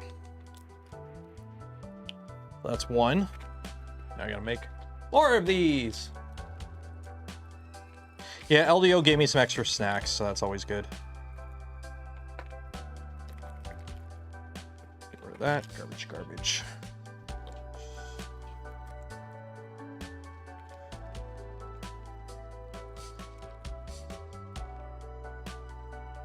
Garbage, garbage.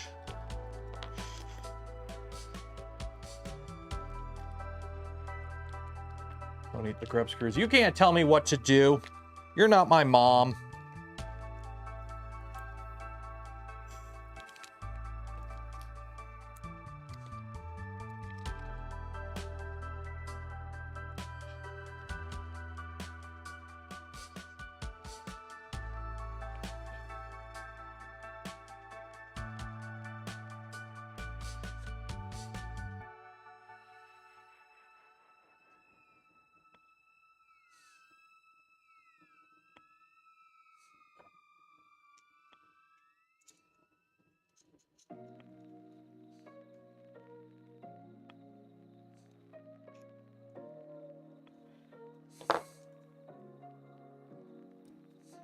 Go.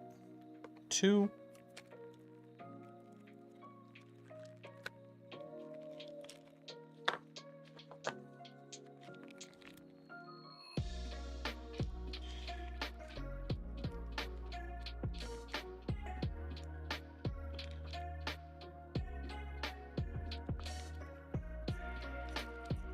Yeah, they are hard on the teeth. You gotta be careful.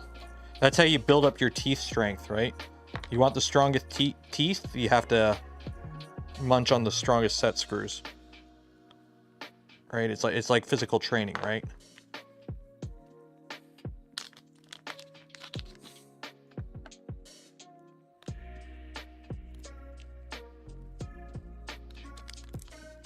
Fishing organizers. I used to use fishing organizers like tackle box stuff. I used to back in the day. I've kind of just moved to acro bins for a lot of my storage. And then I have a bunch of the 3D printed ones. The problem is I use them for a project and then I finish the project and I have a bunch of leftover screws on them and then I just forget to clean them out. And it's kind of annoying when you have multiple projects on the go.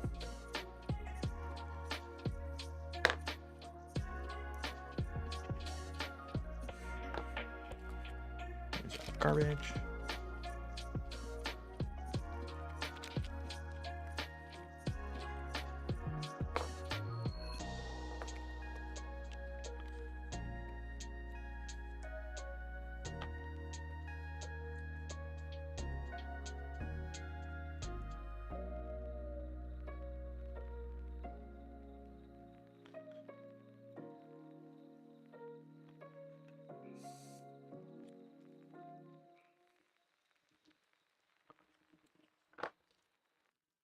Another screw sorting stream. We will do one at some point.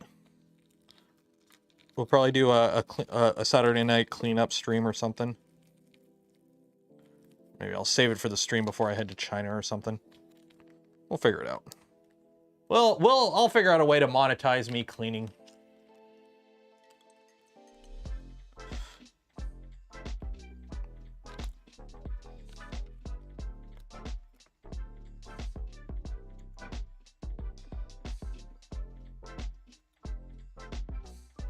I gotta figure out what I'm doing for dinner today.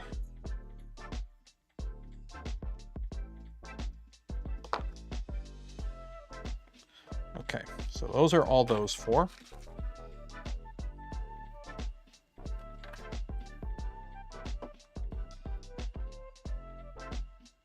Okay, so that's done. Then we install that in that.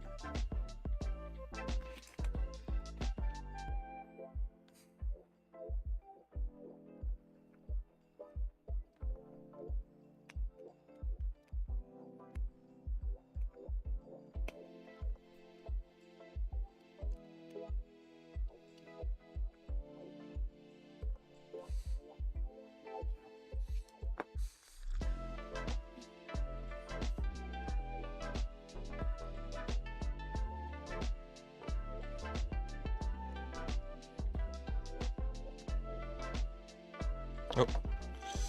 Helps if you have the bearing on. I'm like, why did that one go in so well? Well, it's because it didn't go in.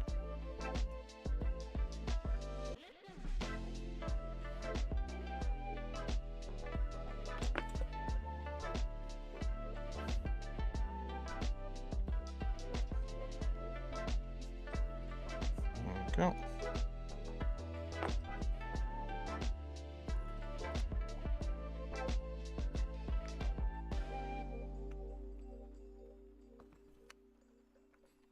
Of course, it's always the last one that doesn't want to go in. What's going on? It's always the last one.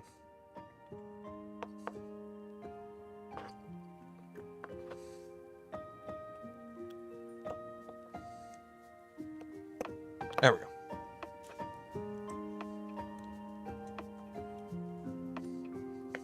Okay. That's that.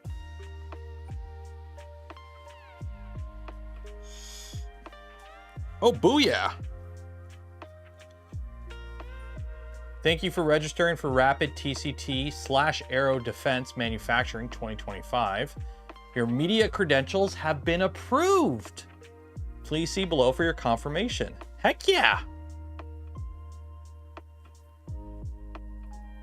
Media pass. Yeah. It's funny.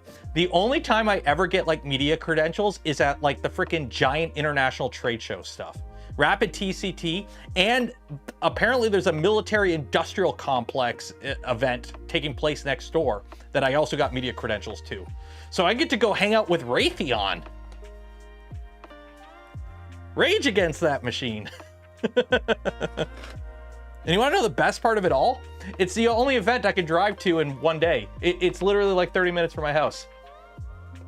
Air defense stream? Hey, I'm all down for it. Like, if they're doing additive stuff, if they're making like UAVs with like 3D printers in them, I'll make a video on it. I'm all down for that.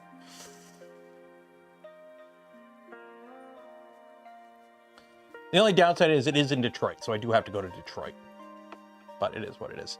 Okay, M38s. What do you do? What do you do? Okay, so M38s.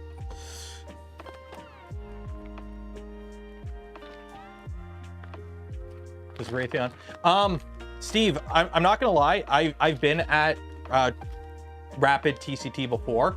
You would be surprised the amount of additive manufacturing that takes place in the military right now. They love it because it allows on-site production.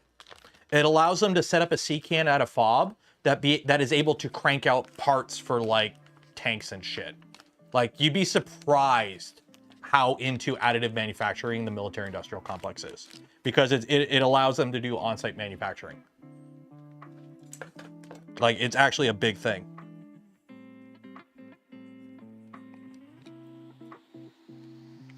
Okay, so now we've got our geary boy in here. It does its little spinny spin.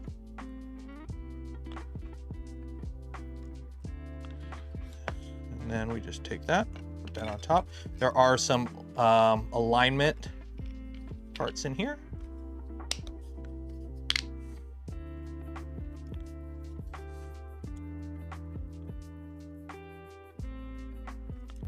There we go.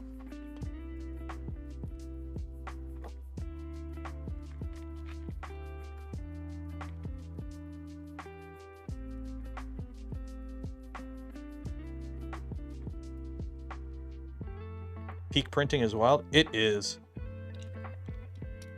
I would say it would be peak.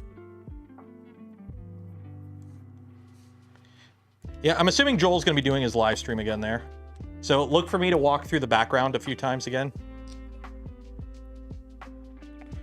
I'll live stream myself, live streaming Joel, live streaming. Yeah, we're doing box turtle stuff.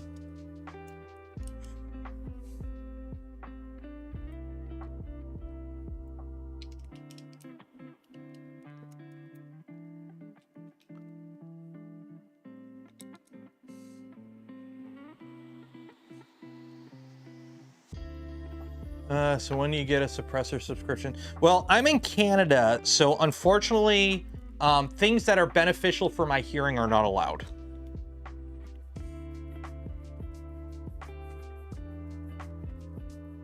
As much as I am actually pro common usage of suppressors, not allowed, unfortunately. Because as somebody whose hearing is actually pretty shite, it would have been nice to not have to, this is actually really tight. Yeah, no, it moves. It moves. We're good. Does it actually line up?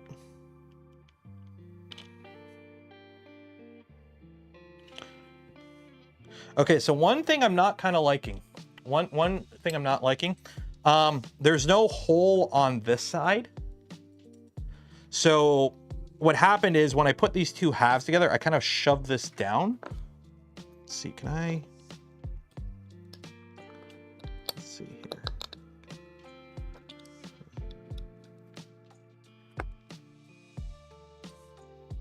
So I'm trying to line the gear up. And there's no real way to like force it this way. So it doesn't, there's no float in here. There's supposed to be float, and I don't see float.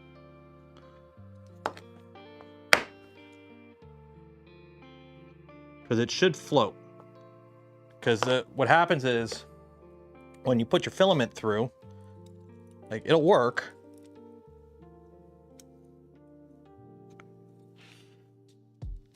Yeah, it's close enough. Can I line it up better? There should be a bit of float in there, and there really isn't.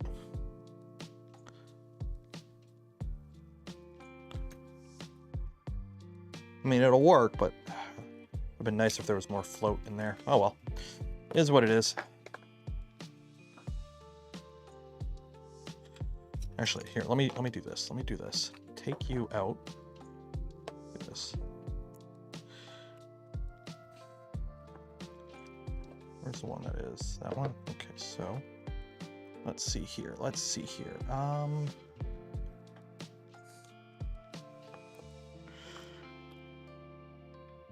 I was gonna push it down, but there's no cap on this. That'll work.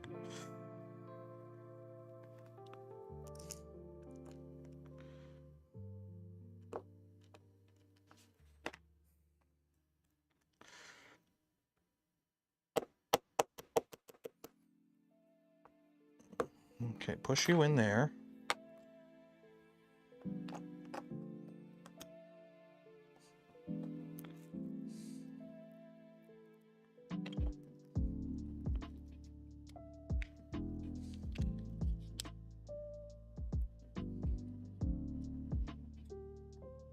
Oh yeah, that's much better.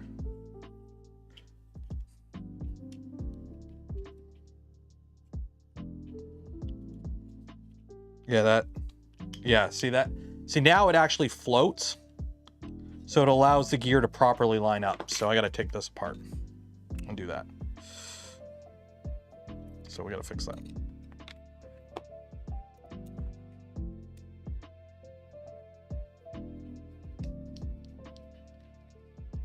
The army told me hearing is optional. What?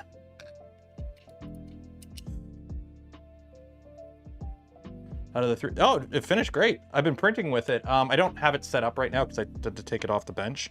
They don't actually have room on the shelf to have it right now. So it's kind of just chilling on the floor.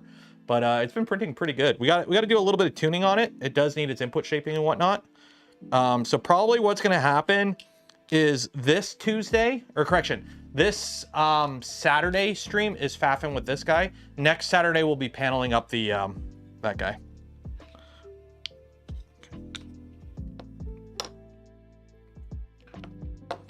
So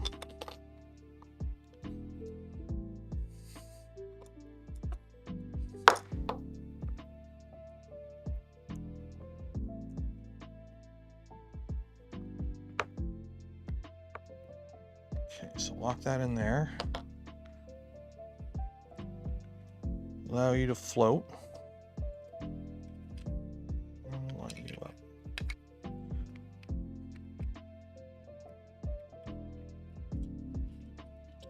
There we go.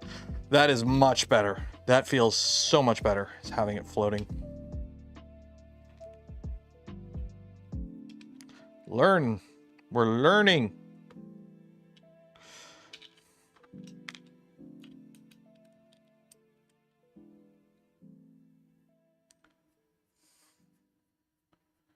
T45s for cosplay. Well, I mean, I am working on the T45. The next episode in the series might not be for a little bit because I want the legs to be done before I do the next part, because I'm realizing the videos are not doing that hot on the channel, which I fully expect. I know switching up the main type of content you do on videos usually doesn't go too well. So instead of doing more videos on it, I'm doing less videos that cover more. So yeah, that's kind of the plan, is essentially do less videos on it, but have more of it done on each video.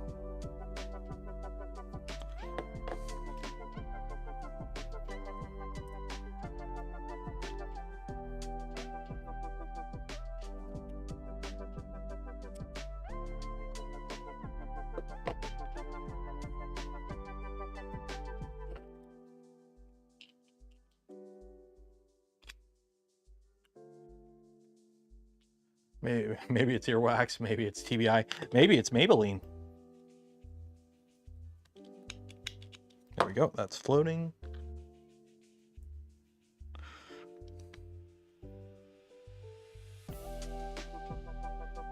I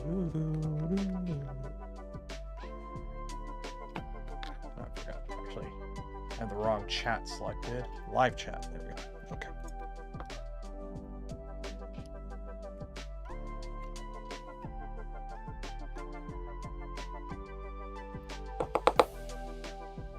And I gotta get this stupid bearing off. There we go.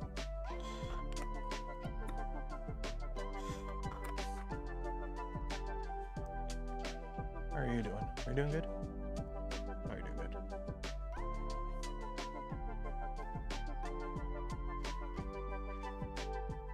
Yeah, I gotta sleep with the fan on. I'm one of those. Little word of advice. Just something to put in your back pocket in case the day you ever need to.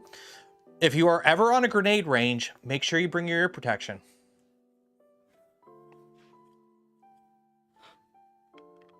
That's all I'm going to say. Is when the sergeant says, Private Benoit, you bring your ear pro. Because you're wearing, it's winter and you got a hat on underneath your helmet. And you go, yes, Sergeant. Don't lie. Don't lie, because otherwise, it's very loud. It's very loud. But it's not so much the noise, it's the concussion. It's the concussion part that does the damage.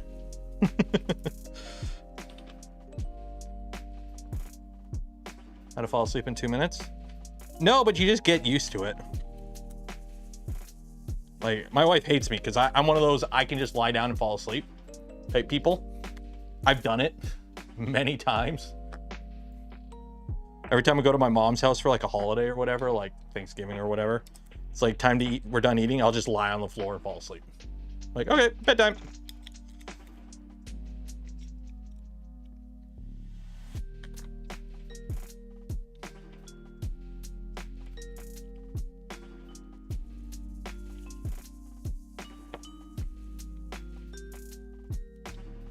Go. Oh, got the one random one that goes there.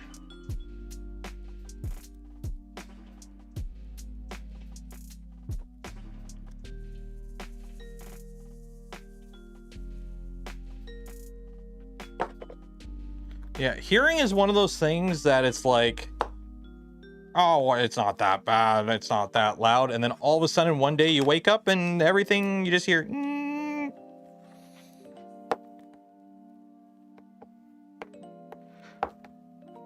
Of course, I also used to do USPSA and IPSC at an indoor range quite often. And not often, but a couple of times a year, you'll forget to put your ears on before somebody starts shooting. And then it's like, oh, yeah, 1 second.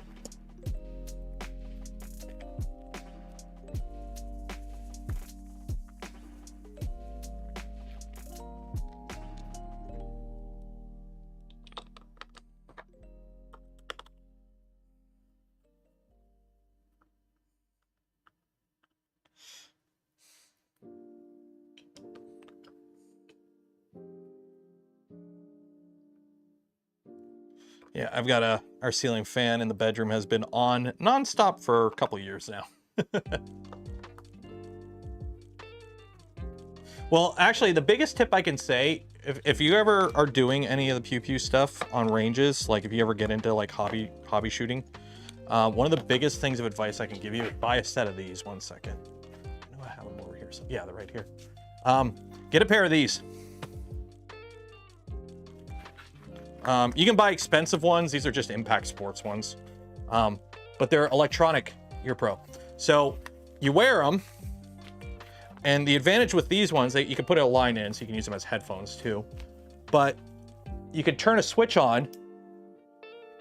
So now the microphones pick up noise and they play the noise in the earphones. So the cool thing is you can hear people when they're talking, but it basically cuts out when there's the crack of a gunshot or any other loud noise. So these are really nice because you can like hear people really easily. You can hear people because it's amplifying the noise, but then it cuts out.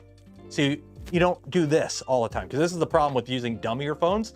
When people start talking, you do this, and then it's like, okay, range going hot, and then it's like, oh, didn't get them on in time. So, did I turn them off? Yep. So yeah, they're not that expensive. They are not the best headphones in the world. If you're doing anything with like an open gun or rifles, you might want to double plug. But they are very good for just your normal use case. Yeah, it's like the welding goggles that auto tint. Those are so nice. If you ever do welding, get the welding goggles that will automatically tint for you. It is so nice. They are so nice. You just got to make sure they're set right. You don't want to be that guy who like turns them the sensitivity way up all the way and then leaves them. And then the next guy goes to use them and they go, ah! Because the problem I had at the shop I worked at is like, I didn't weld often. So I didn't have my own welding goggles. I just used like the community ones that we had. And every now and then somebody would like kill the battery on them or whatever and wouldn't tell anyone. And then you'd get blinded. Okay. Insert a piece of alignment to make sure the gear lines up. Okay, so that'll be pretty easy because I'm pretty sure we already did that, but that one's good.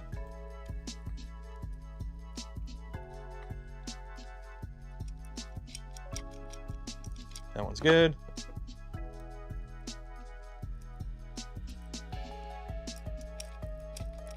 That one's good. And that makes a little clicky noise.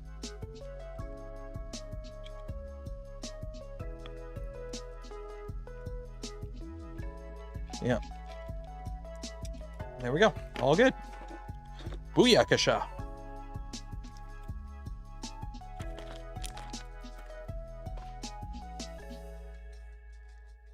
Yeah, the mics have a noise gate, so they automatically cut off as soon as it gets too loud, so you don't have to worry about blowing your ears out from a gunshot. Okay, and now we gotta put, gotta do the bumpers. Gotta put the Ecas in.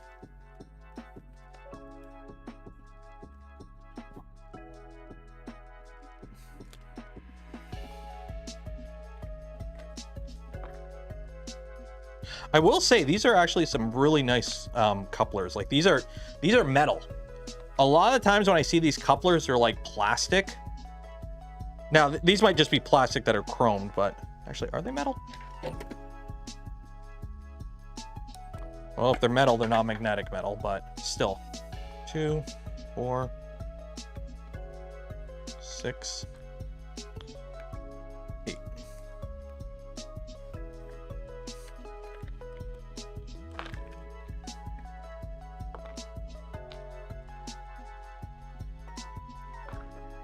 And now we got to get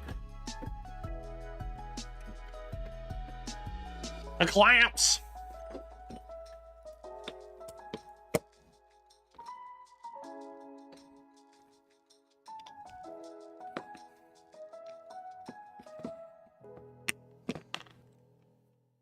Oh no.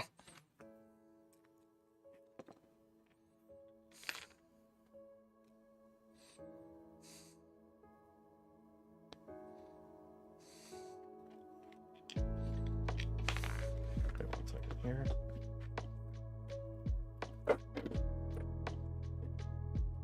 You want us to clamp them, boss?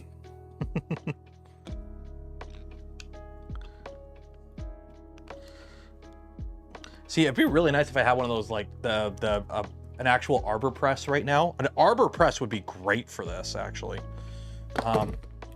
But instead of an arbor press, I'm just gonna use clamp, like an actual vise.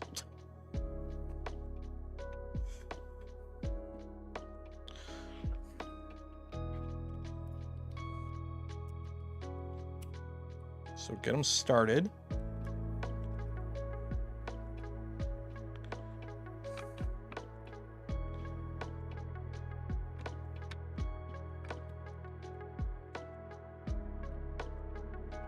Uh-oh. Oh, shoot. Okay, maybe if I do it where they're not in a hole.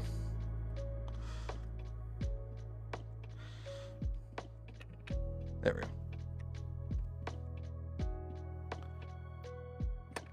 Okay, that's that one.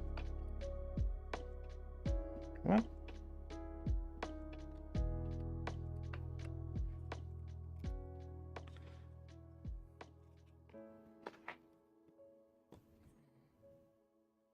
There we go.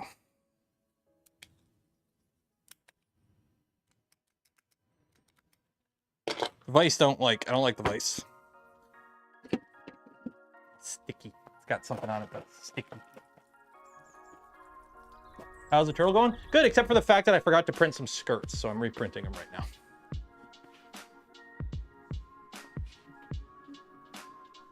But other than that, we're doing good. All right.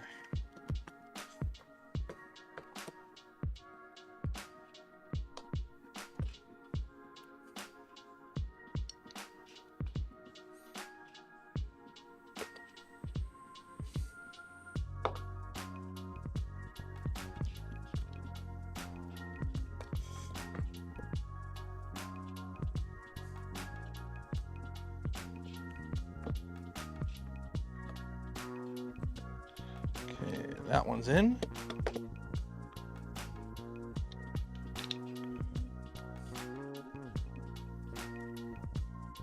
See, the problem is I need one that's like...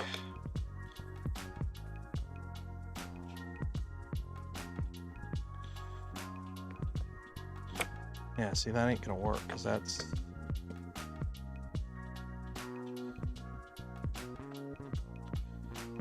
Yeah, see, I don't like that. I don't like having to use... Am I missing a tool? Is there a tool I should be using for this? I'm not liking having to push off of the fitting. That'll work. I'm not liking having to push off the fitting to clamp it. Because I'm finding that's... it's... So what I'm going to do is I'm going to install one in all of them. And then I'll use... a 1, 2, 3 block to clamp it flat when I do the other ones.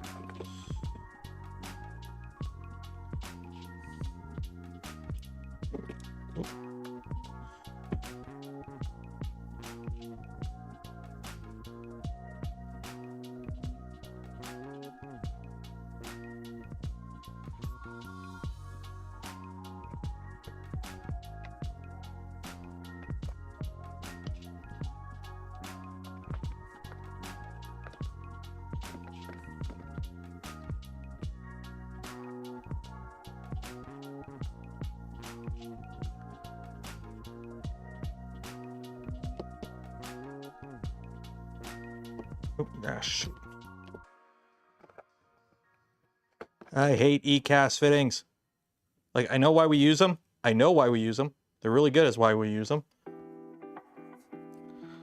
Really are a finicky bitch sometimes.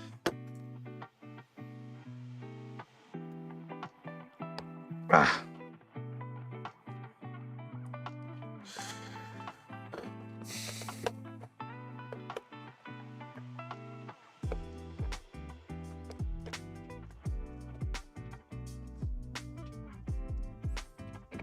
Come on, come on, come on.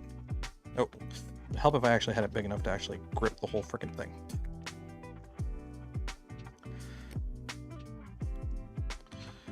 Okay. There we go. Okay, so that's that. So now,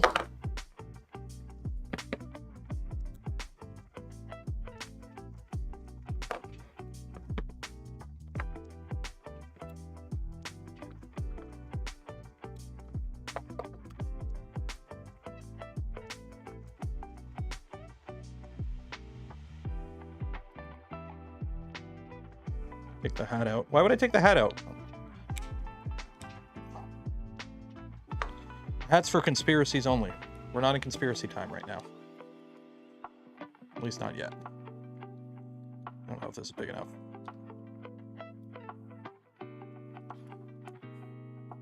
Yeah, Ecas. Let me just crack. Watch me crack everything.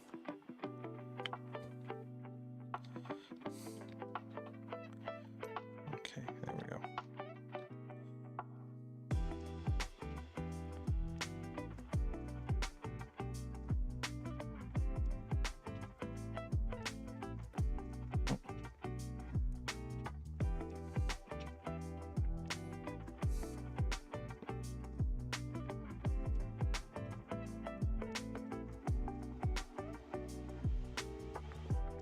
There we go.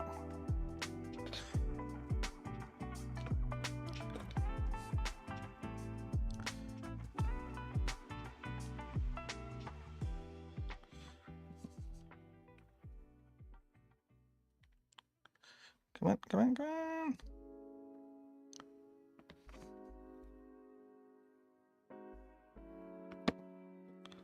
There we go.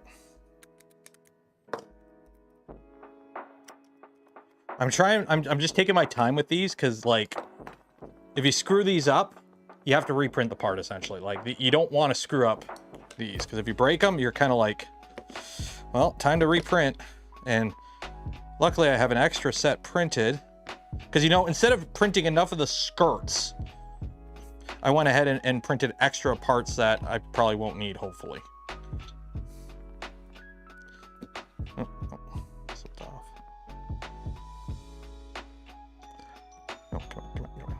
No, get back on. No, get back on. Get in here. Nah.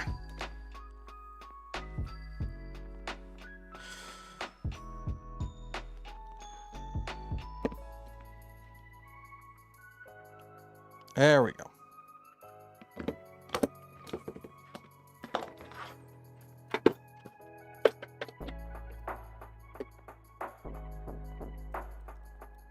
There we go. Huzzah. Need a nice refreshing drink after that.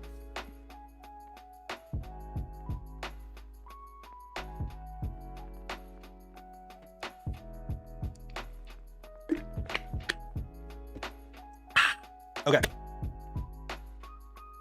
So we installed those. And now we gotta take off that little excess piece. Okay. 1, a 2, a 3, a 4. Ha, ha, ha. Oh, by the way, did anyone watch the... Oh, shoot. What time are they? Oh, we're coming up on it. What was announced for the framework today?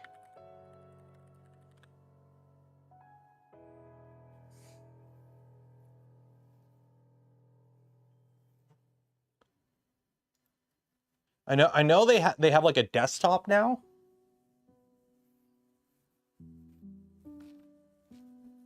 Is there a 12-inch? What? Is there like a list of like the new stuff that they announced? Framework.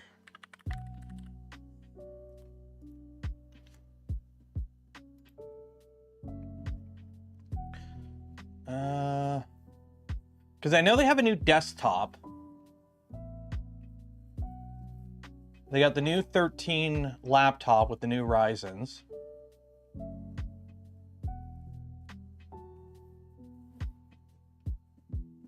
The desktop is interesting. So the desktop is pretty cool. I don't think the site is down right now. You gotta, okay, well, the desktop uses the new AMD AI Ryzen chip. But since it's a desktop, they can feed it like 120 watts and whatnot. I kind of want to get one to play with, but I don't need it for any reason whatsoever. Oh, they did announce a Framework 12. Well, I'll wait for the site to load and then we can actually look. Okay, so I got some, that is support and that comes out. So how easy does this come out? Let's find out. Oh, that's tight.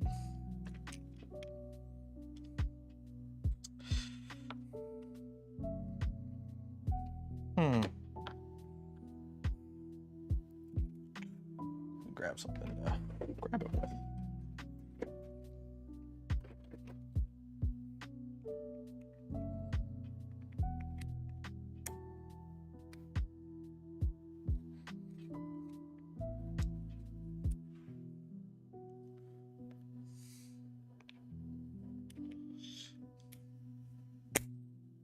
No.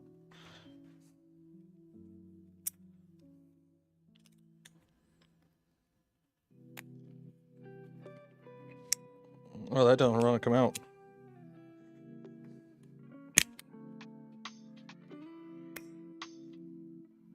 Nope, that don't want to come out. Okay, let's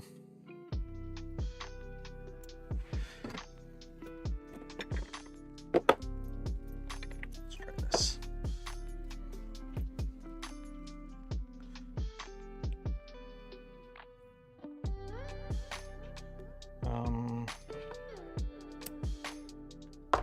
There we go. So if you want to get a little breakaway thing out, I'll put it like that. Comes right out.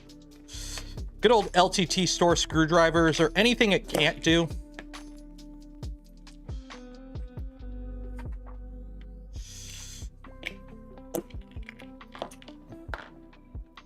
There we go.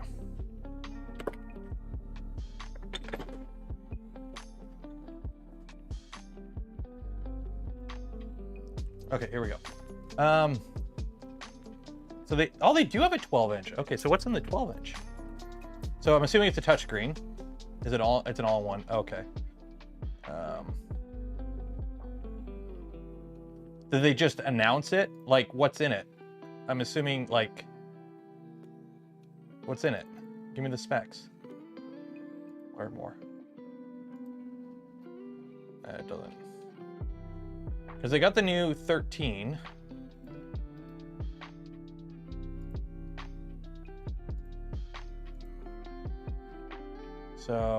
So we go DIY, Ryzen. So 1050 for the, this is what I have. I have the 7000. I have a 7840 in mine. So like my laptop has this guy with the old screen. I don't have the fancy screen, but that's not too bad. Oof. Okay, if you want to get the AI 9. But then they also, what's the desktop? I want to see what the desktop.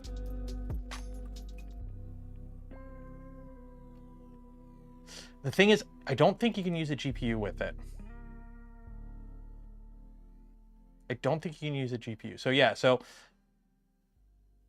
it's the AI Max.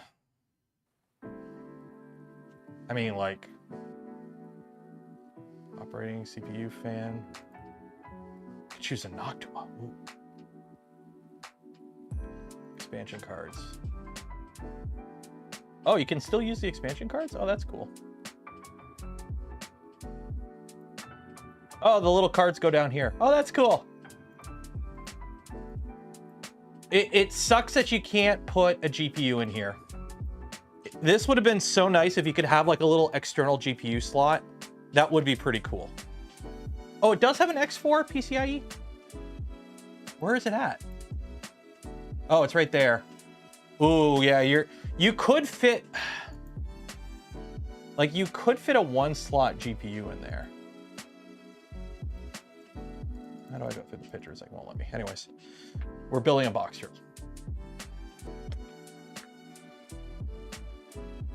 Okay, so next we got to put all the gears in. So let's do that. Like, that would be really cool. Like, not gonna lie, that would make a fun little like workstation machine. Just have that with like a dedicated GPU next to it. The integrated graphics are 4060 per LTT. Yeah, the new Ryzen, like that's one thing. AMD, their graphics cards, they haven't been the best, but their integrated graphics have been amazing.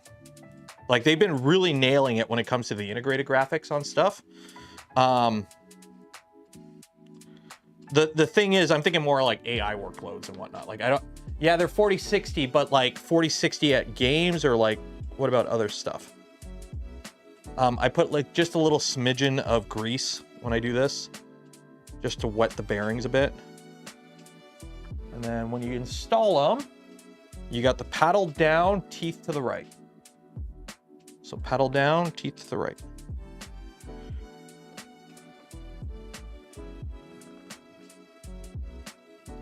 Oh wow, this are tweet. There we go.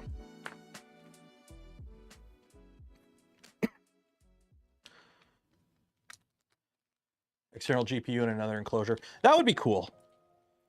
Like, it's funny, I actually called it out. I actually called it out with a couple weeks ago. Framework tweeted something, and I'm like, what do you guys should make like a little GPU board. Because it's like, you can take if you upgrade the laptop and you take the motherboard out of the laptop, you can print like an enclosure and use the laptop board standalone. And I'm like, you should do that and make a GPU or make a desktop. And then people are like, somebody replied, it's like, well, just use it with your main board. I'm like, yes and no. I'm like, yeah, you can use the laptop board, but if you're going to make a board that's more orientated at a desktop, you could put like a PCI Express slot in it. You could have like 2 M.2 slots for more than one NVMe drive, etc. I'm like, you can make it a bit better. More cooling is the big thing, which they did. Because now they can pump way more cooling to it. They can run the processor at a higher spec. So it's like, hey, it's not like they were listening to me, but I called it. Wow, these are tight. Okay, 1 second here. It doesn't.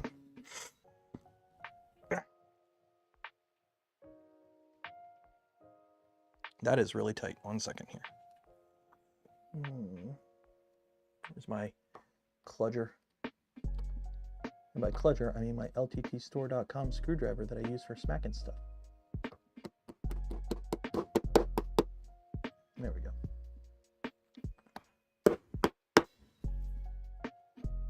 Nobody tell Linus what I use the screwdrivers for.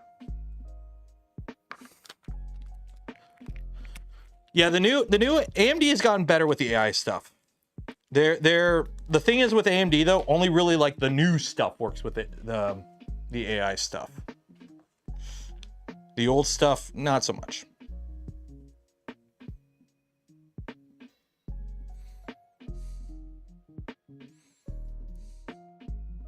Like, it's pretty much, you got to be on the newest generation of stuff for it to work.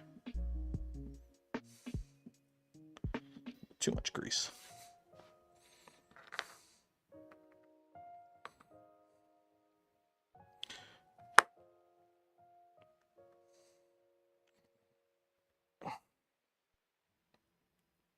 I don't know what I'm doing for dinner tonight. I gotta figure out what I'm doing for dinner.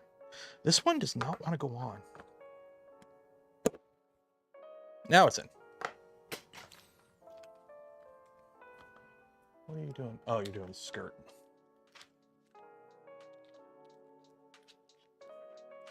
High temp reusable, dryable spool made of metal. Thrown in. It's a E3D is doing a Kickstarter? Please, no. No, E3D, no. No.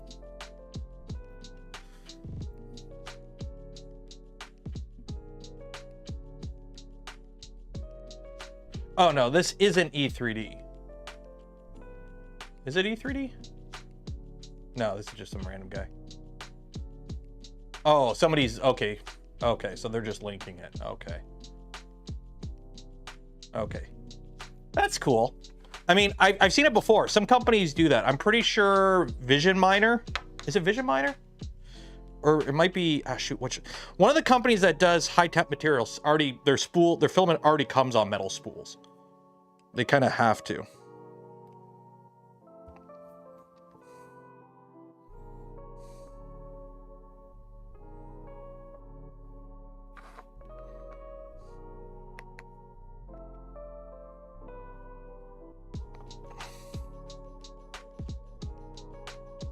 Okay.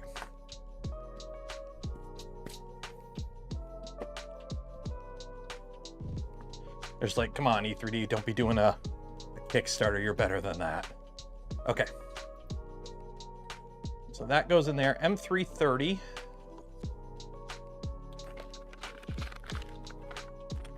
I got nothing against Kickstarters per se. I'm just not a fan of companies using Kickstarters as like, hey, let's just make our money now before we have to sell anything. Okay, so these just kind of go in like that. Oh, go back. That just goes in like that. Okay. So it goes like that.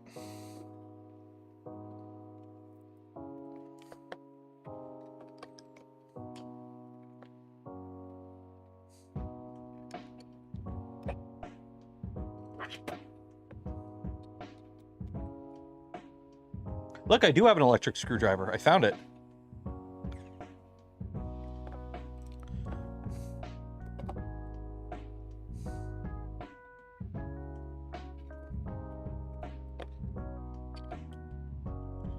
Make sure all the gears line up the right way.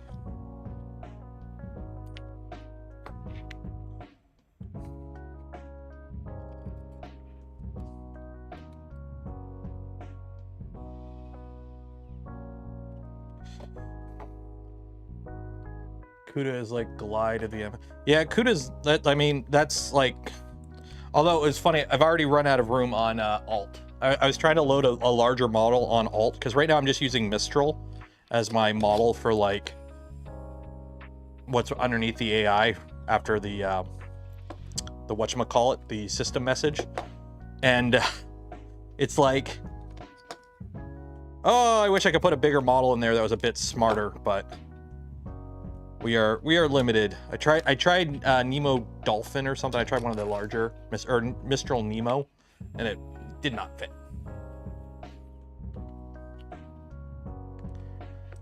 I haven't done any Kickstarters ever, personally.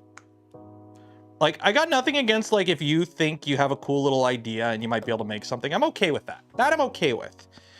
It's when like a company does it too. Let's just make our money now.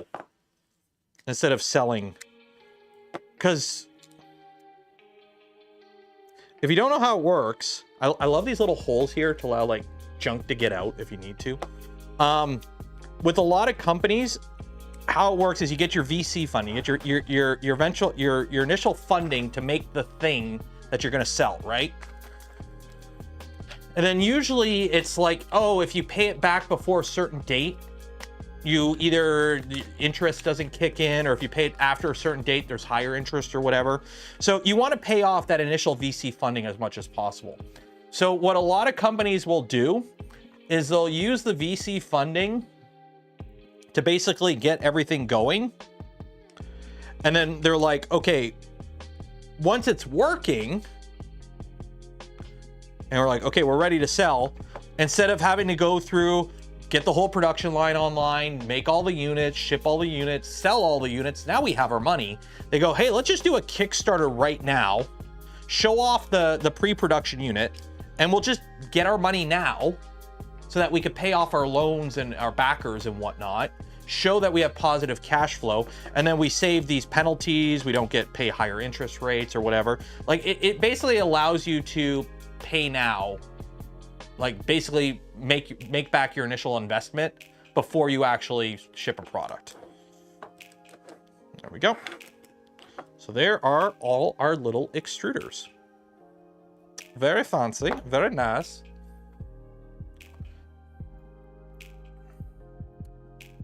And then insert a piece of filament through the extruder and adjust the script by backing off the squish screw. Here's a helpful video by Dr. Dave on setting anti-squish. Note, the extruder should have good bite on the filament and everything should spin smoothly as you pull the filament through. The anti-squish screw needs to be set because the extruder absolutely can crush filament. Okay, so let's see here. How much do I need to adjust my squish screw?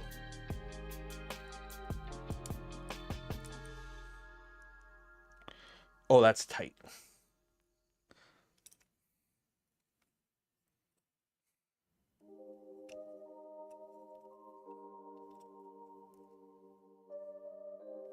Oh, wow, that's...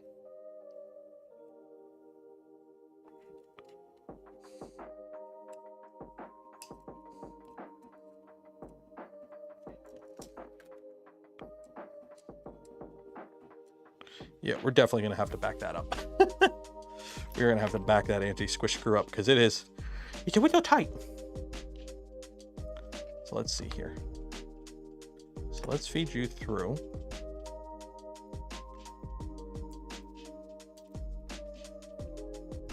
Maybe using clear filament isn't the best idea for this, but whatever.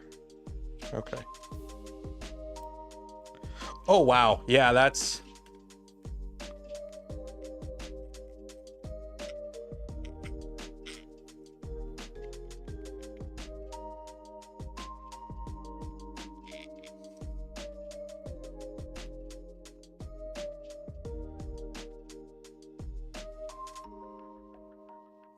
Wow, yeah.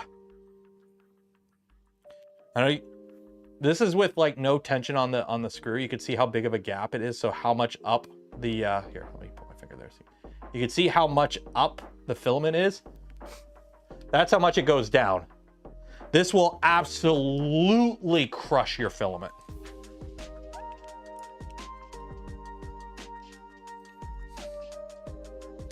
So what I'm going to do, I'm going to put the filament in. Okay, so the filament's in, it's moving. I'm going to screw this down so that there's no slop in it. I'm going to back up the screw so it touches the plastic. And then I'm going to go down half a turn. And then 1, 2, 3.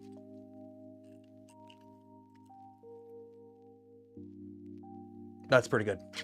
That's pretty good. That's pretty good. Yep, because that bites it. That bites it. And no squish. There we go.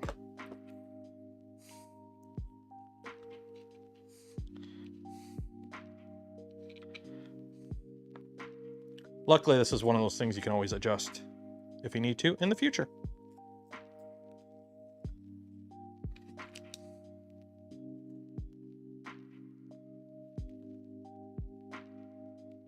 Okay.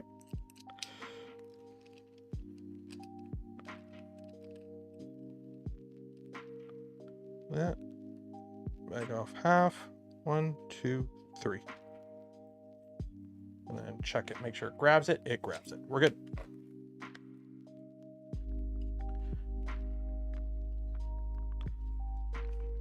Do that. Put that in here. Don't forget, after we finish this part, we are done with the build for today. So we are going to be doing the giveaways. So if you want to win some filament from Polymaker, link in the video description, enter for your chance. You might want to do this now because we're almost done. We're going to be doing the giveaway in like 2 minutes. So if you want to win a kit, you want to win one of these kits, or you want to win some filament from Polymaker, enter now. And then while you're down there, if you want to help support the channel, the content I create, and the things I do, consider becoming a channel member, Patreon supporter, or just liking the smash button, ringing the bell, subscribe if you're not subscribed. And if you're really cool, give some memberships to some people. Because tomorrow, not tomorrow, tomorrow is a Twitch stream. We're doing a Twitch stream on the Twitch channel. Just do a little video gaming, hang out for a bit. And then Thursday at noon is the members stream. So if you're a channel member or Patreon supporter, look out for links in the Discord and the community pages on Patreon and on YouTube. We're going to be designing a computer case. We are going to be designing a computer case. You get to watch me make a fool of myself in Fusion 360.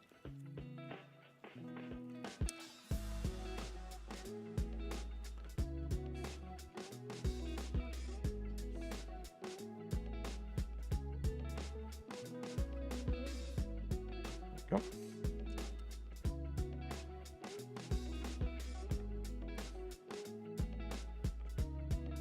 So that touches. Go down a turn. 2, 3.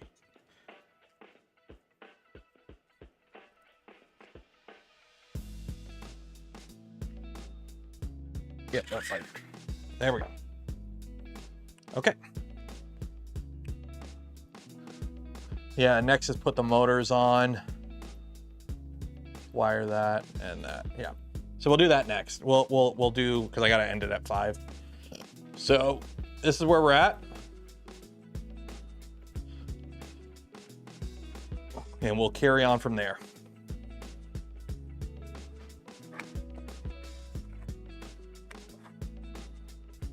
Look at the extruders. Look at.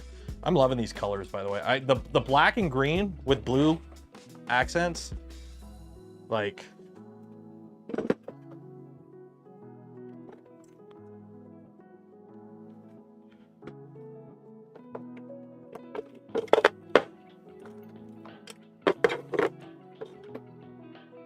That's gonna be good. How are the skirts coming along? The skirts are coming along skirtingly. That's skirtastic. Cool. Do these just kind of sit on? I guess. Shouldn't these be an accent color? Shouldn't the corner pieces be an accent color, or am I just crazy? Why do the corner pieces, why do I think the corner pieces should be an accent color? Anyways. Okay, let's do the giveaways. Let's do the giveaways. Let me clean up this stuff first. Let me clean up this stuff first.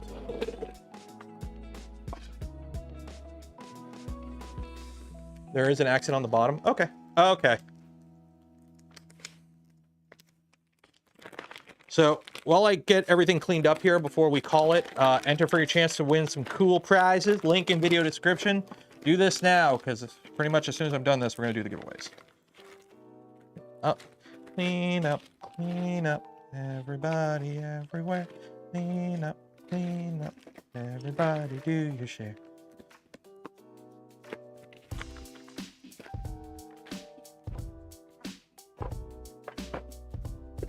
Accent parts, okay. So I will put in the parts that I forgot to print. The skirts, I will do that on my own time. Okay.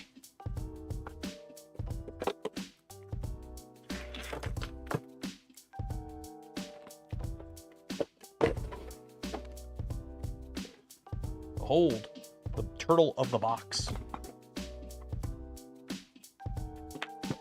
Okay, let's do the giveaways. Let's do the giveaways. We will do the filament giveaway first because that is the first one on my list. So no longer accepting responses. Save. Link to sheet. Create. Copy the names.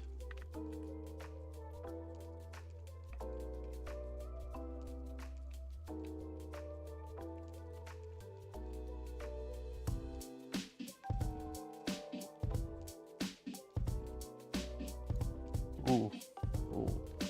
I love when I get for your eyes only emails. Who added me?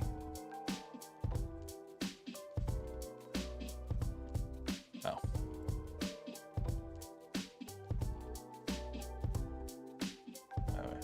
Okay, let's see if we can. Control A, delete, Control V.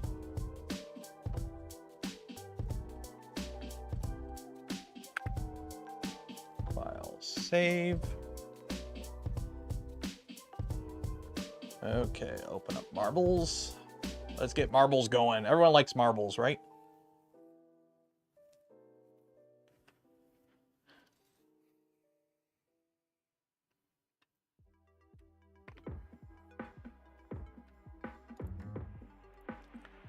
Okay, we are gonna do Gerg Splashtastic Adventure.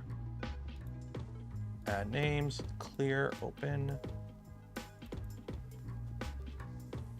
That can't be right. That ain't right. 1 second.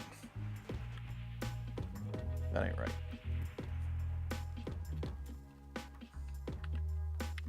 Should have a, oh, we should have way more than that. Control copy.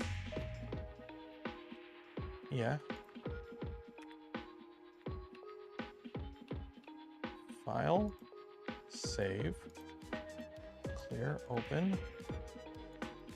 There we go. 474. Oh, no. 473. Finish. 473. Bots. Gerg Splashtastic Adventure. So how this works, if you win a spool of filament from Polymaker. But if I pick your name and you win, you also get a free hat. So this person right here, who is this? Who is that? Who is that? JNR 3D Creation. If you win, you also get a free hat along with your spool of filament from Polymaker from the merch store. Link in the video description. So good luck. Good luck, everyone.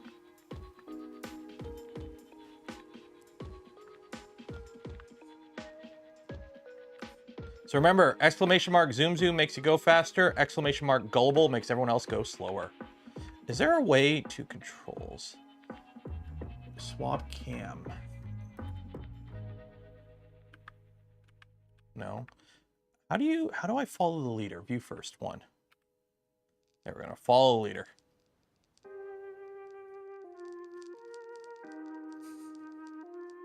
That is not the leader.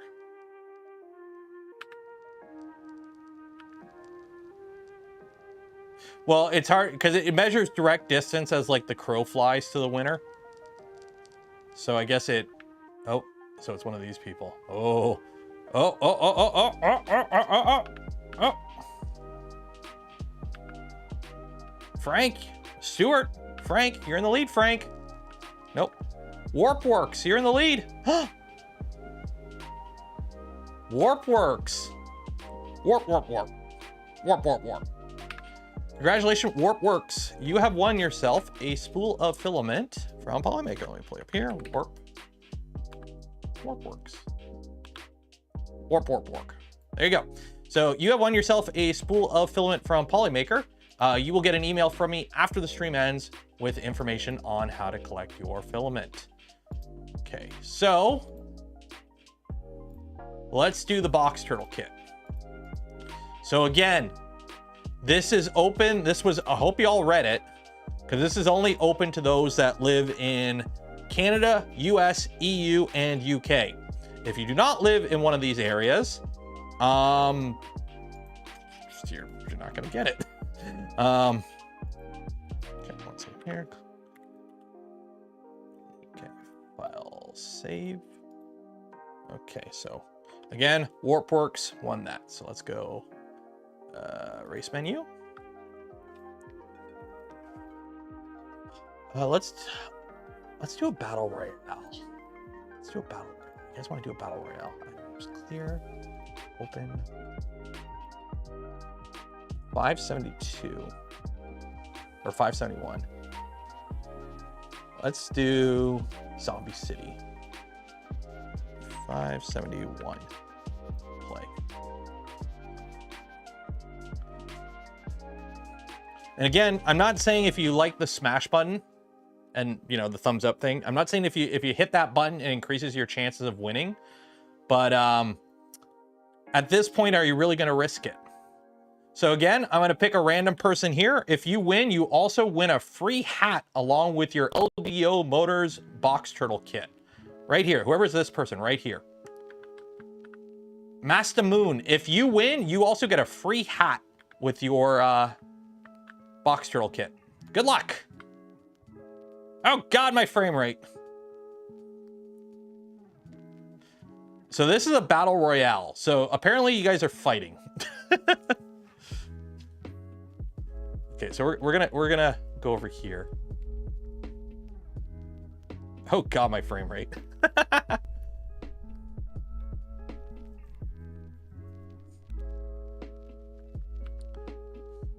I don't know who's in the lead. I don't know if I can. It's getting better. Oh God, is that a minion? No, I thought that was a minion. So apparently you bump into each other and whoever, like, you take damage. It's a battle royale. Here, let me. There. You can see everyone dying.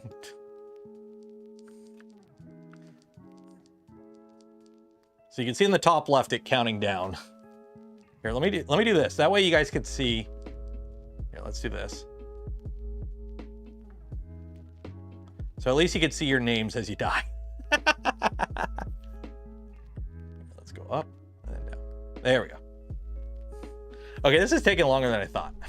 Although as more of you fall in battle, the frame rate should go up a bit.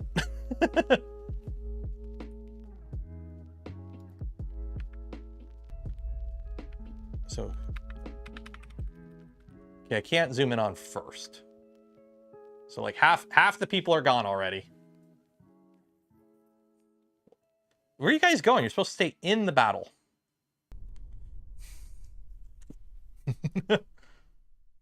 I can't remember. Who was it that I picked for the hat if they won? Are they still in the battle? I don't know. Oop. Wait, there we go. I mean, the frame rate's a bit better now, so there we go. Remember, exclamation mark gullible makes everyone else go slower.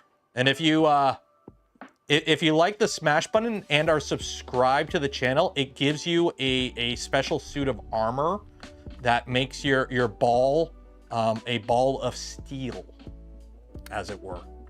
So yeah, total for real. No capping.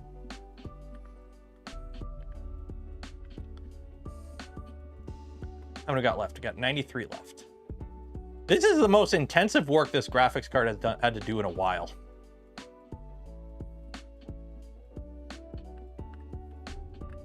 This thing is creepy. That thing is creepy.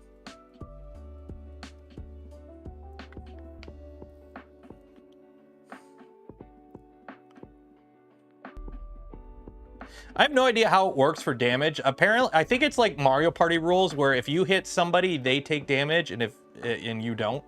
So I think it's Mario Party battle rules. It'd be kind of cool if you had balloons on you though. What do we got? We got 54 people left. This is taking longer than I thought it would. What's going on? Just checking my socials.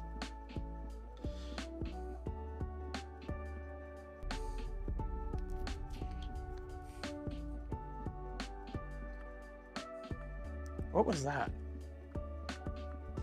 Oh, it's like a bonus crate. How many people got left? We got 40 people left.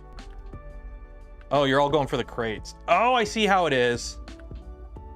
I mean, you have no control over your balls. Your balls are just free balling. I don't know if they got a purpose or what, but y'all just free balling right now. Just balls in the wind, rolling around without a care in the world. Oh, you're all trying to get on top of the building.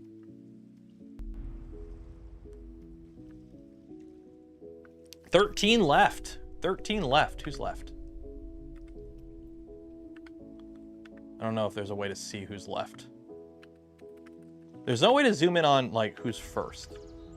So we got a top 10 situation. Is that the Halo announcer? I'm trying to figure out what the names are. Is the name like who they last killed or something? Or who they're targeting? Oh, we got 7 left. 7 left. We got a top 10. Mike in the lead with 7 HP or 7. Is it total kills or is it just last man standing? I think it's last man standing. Who are these balls? Oh, 5 left. 5 left.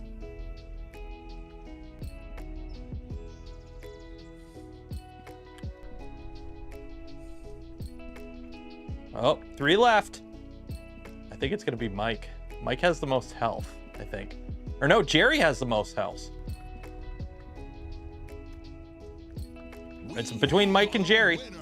Jerry! To Jerry! Is the T silent? Is the T silent in that? Well, congratulations, Chiteri 3D. You have a ball of steel, apparently. So congratulations, Chiteri. Let me find your name in the list here, just so I don't lose you. Chiteri. There we go. Yeah, you guess you can use the box term to print that. Okay. So yeah, so we're gonna call it there. Let's results. Close this. Main menu. We're gonna exit. It takes longer. Well, I like using the battle royale for the bigger giveaways because it makes it more suspenseful. I like the races just for the short ones. So we're gonna call it there. I'm reprinting the skirts that I forgot to print. Once I get those printed, I'll install them, and then I'll take some pictures and post them on the socials and whatnot.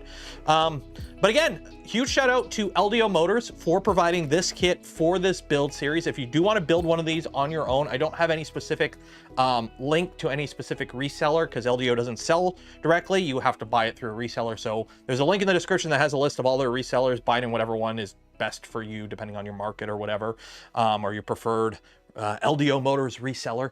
So check them out. Also shout out to Polymaker for the spool of filament we gave away this stream and every stream. Links for all of them and more in the video description. Some of the links like GamerSups and 3D Gloop, use code Canuck, save some money. There's a sale on GamerSups right now, 21% off if you use my code. And for those that donate to the channel, gifted memberships to others, or became members of the channel yourself, I thank you. I would not be able to do the things I do, create the content I create without your continued support. You make it all possible.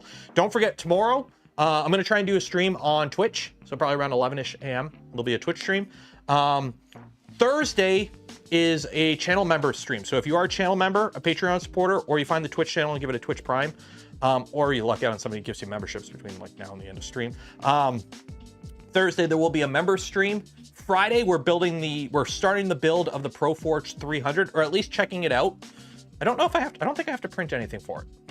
So I think we can just go right into the build. And then Saturday, we're working on this guy because I have a 40-volt power supply. So, Luke, I need that thing I need to print. I guess I should probably reach out to him. So we're gonna call it there. It's Tuesday. Enjoy the rest of your week. Be safe out there, wash your hands, and I will see you in the future.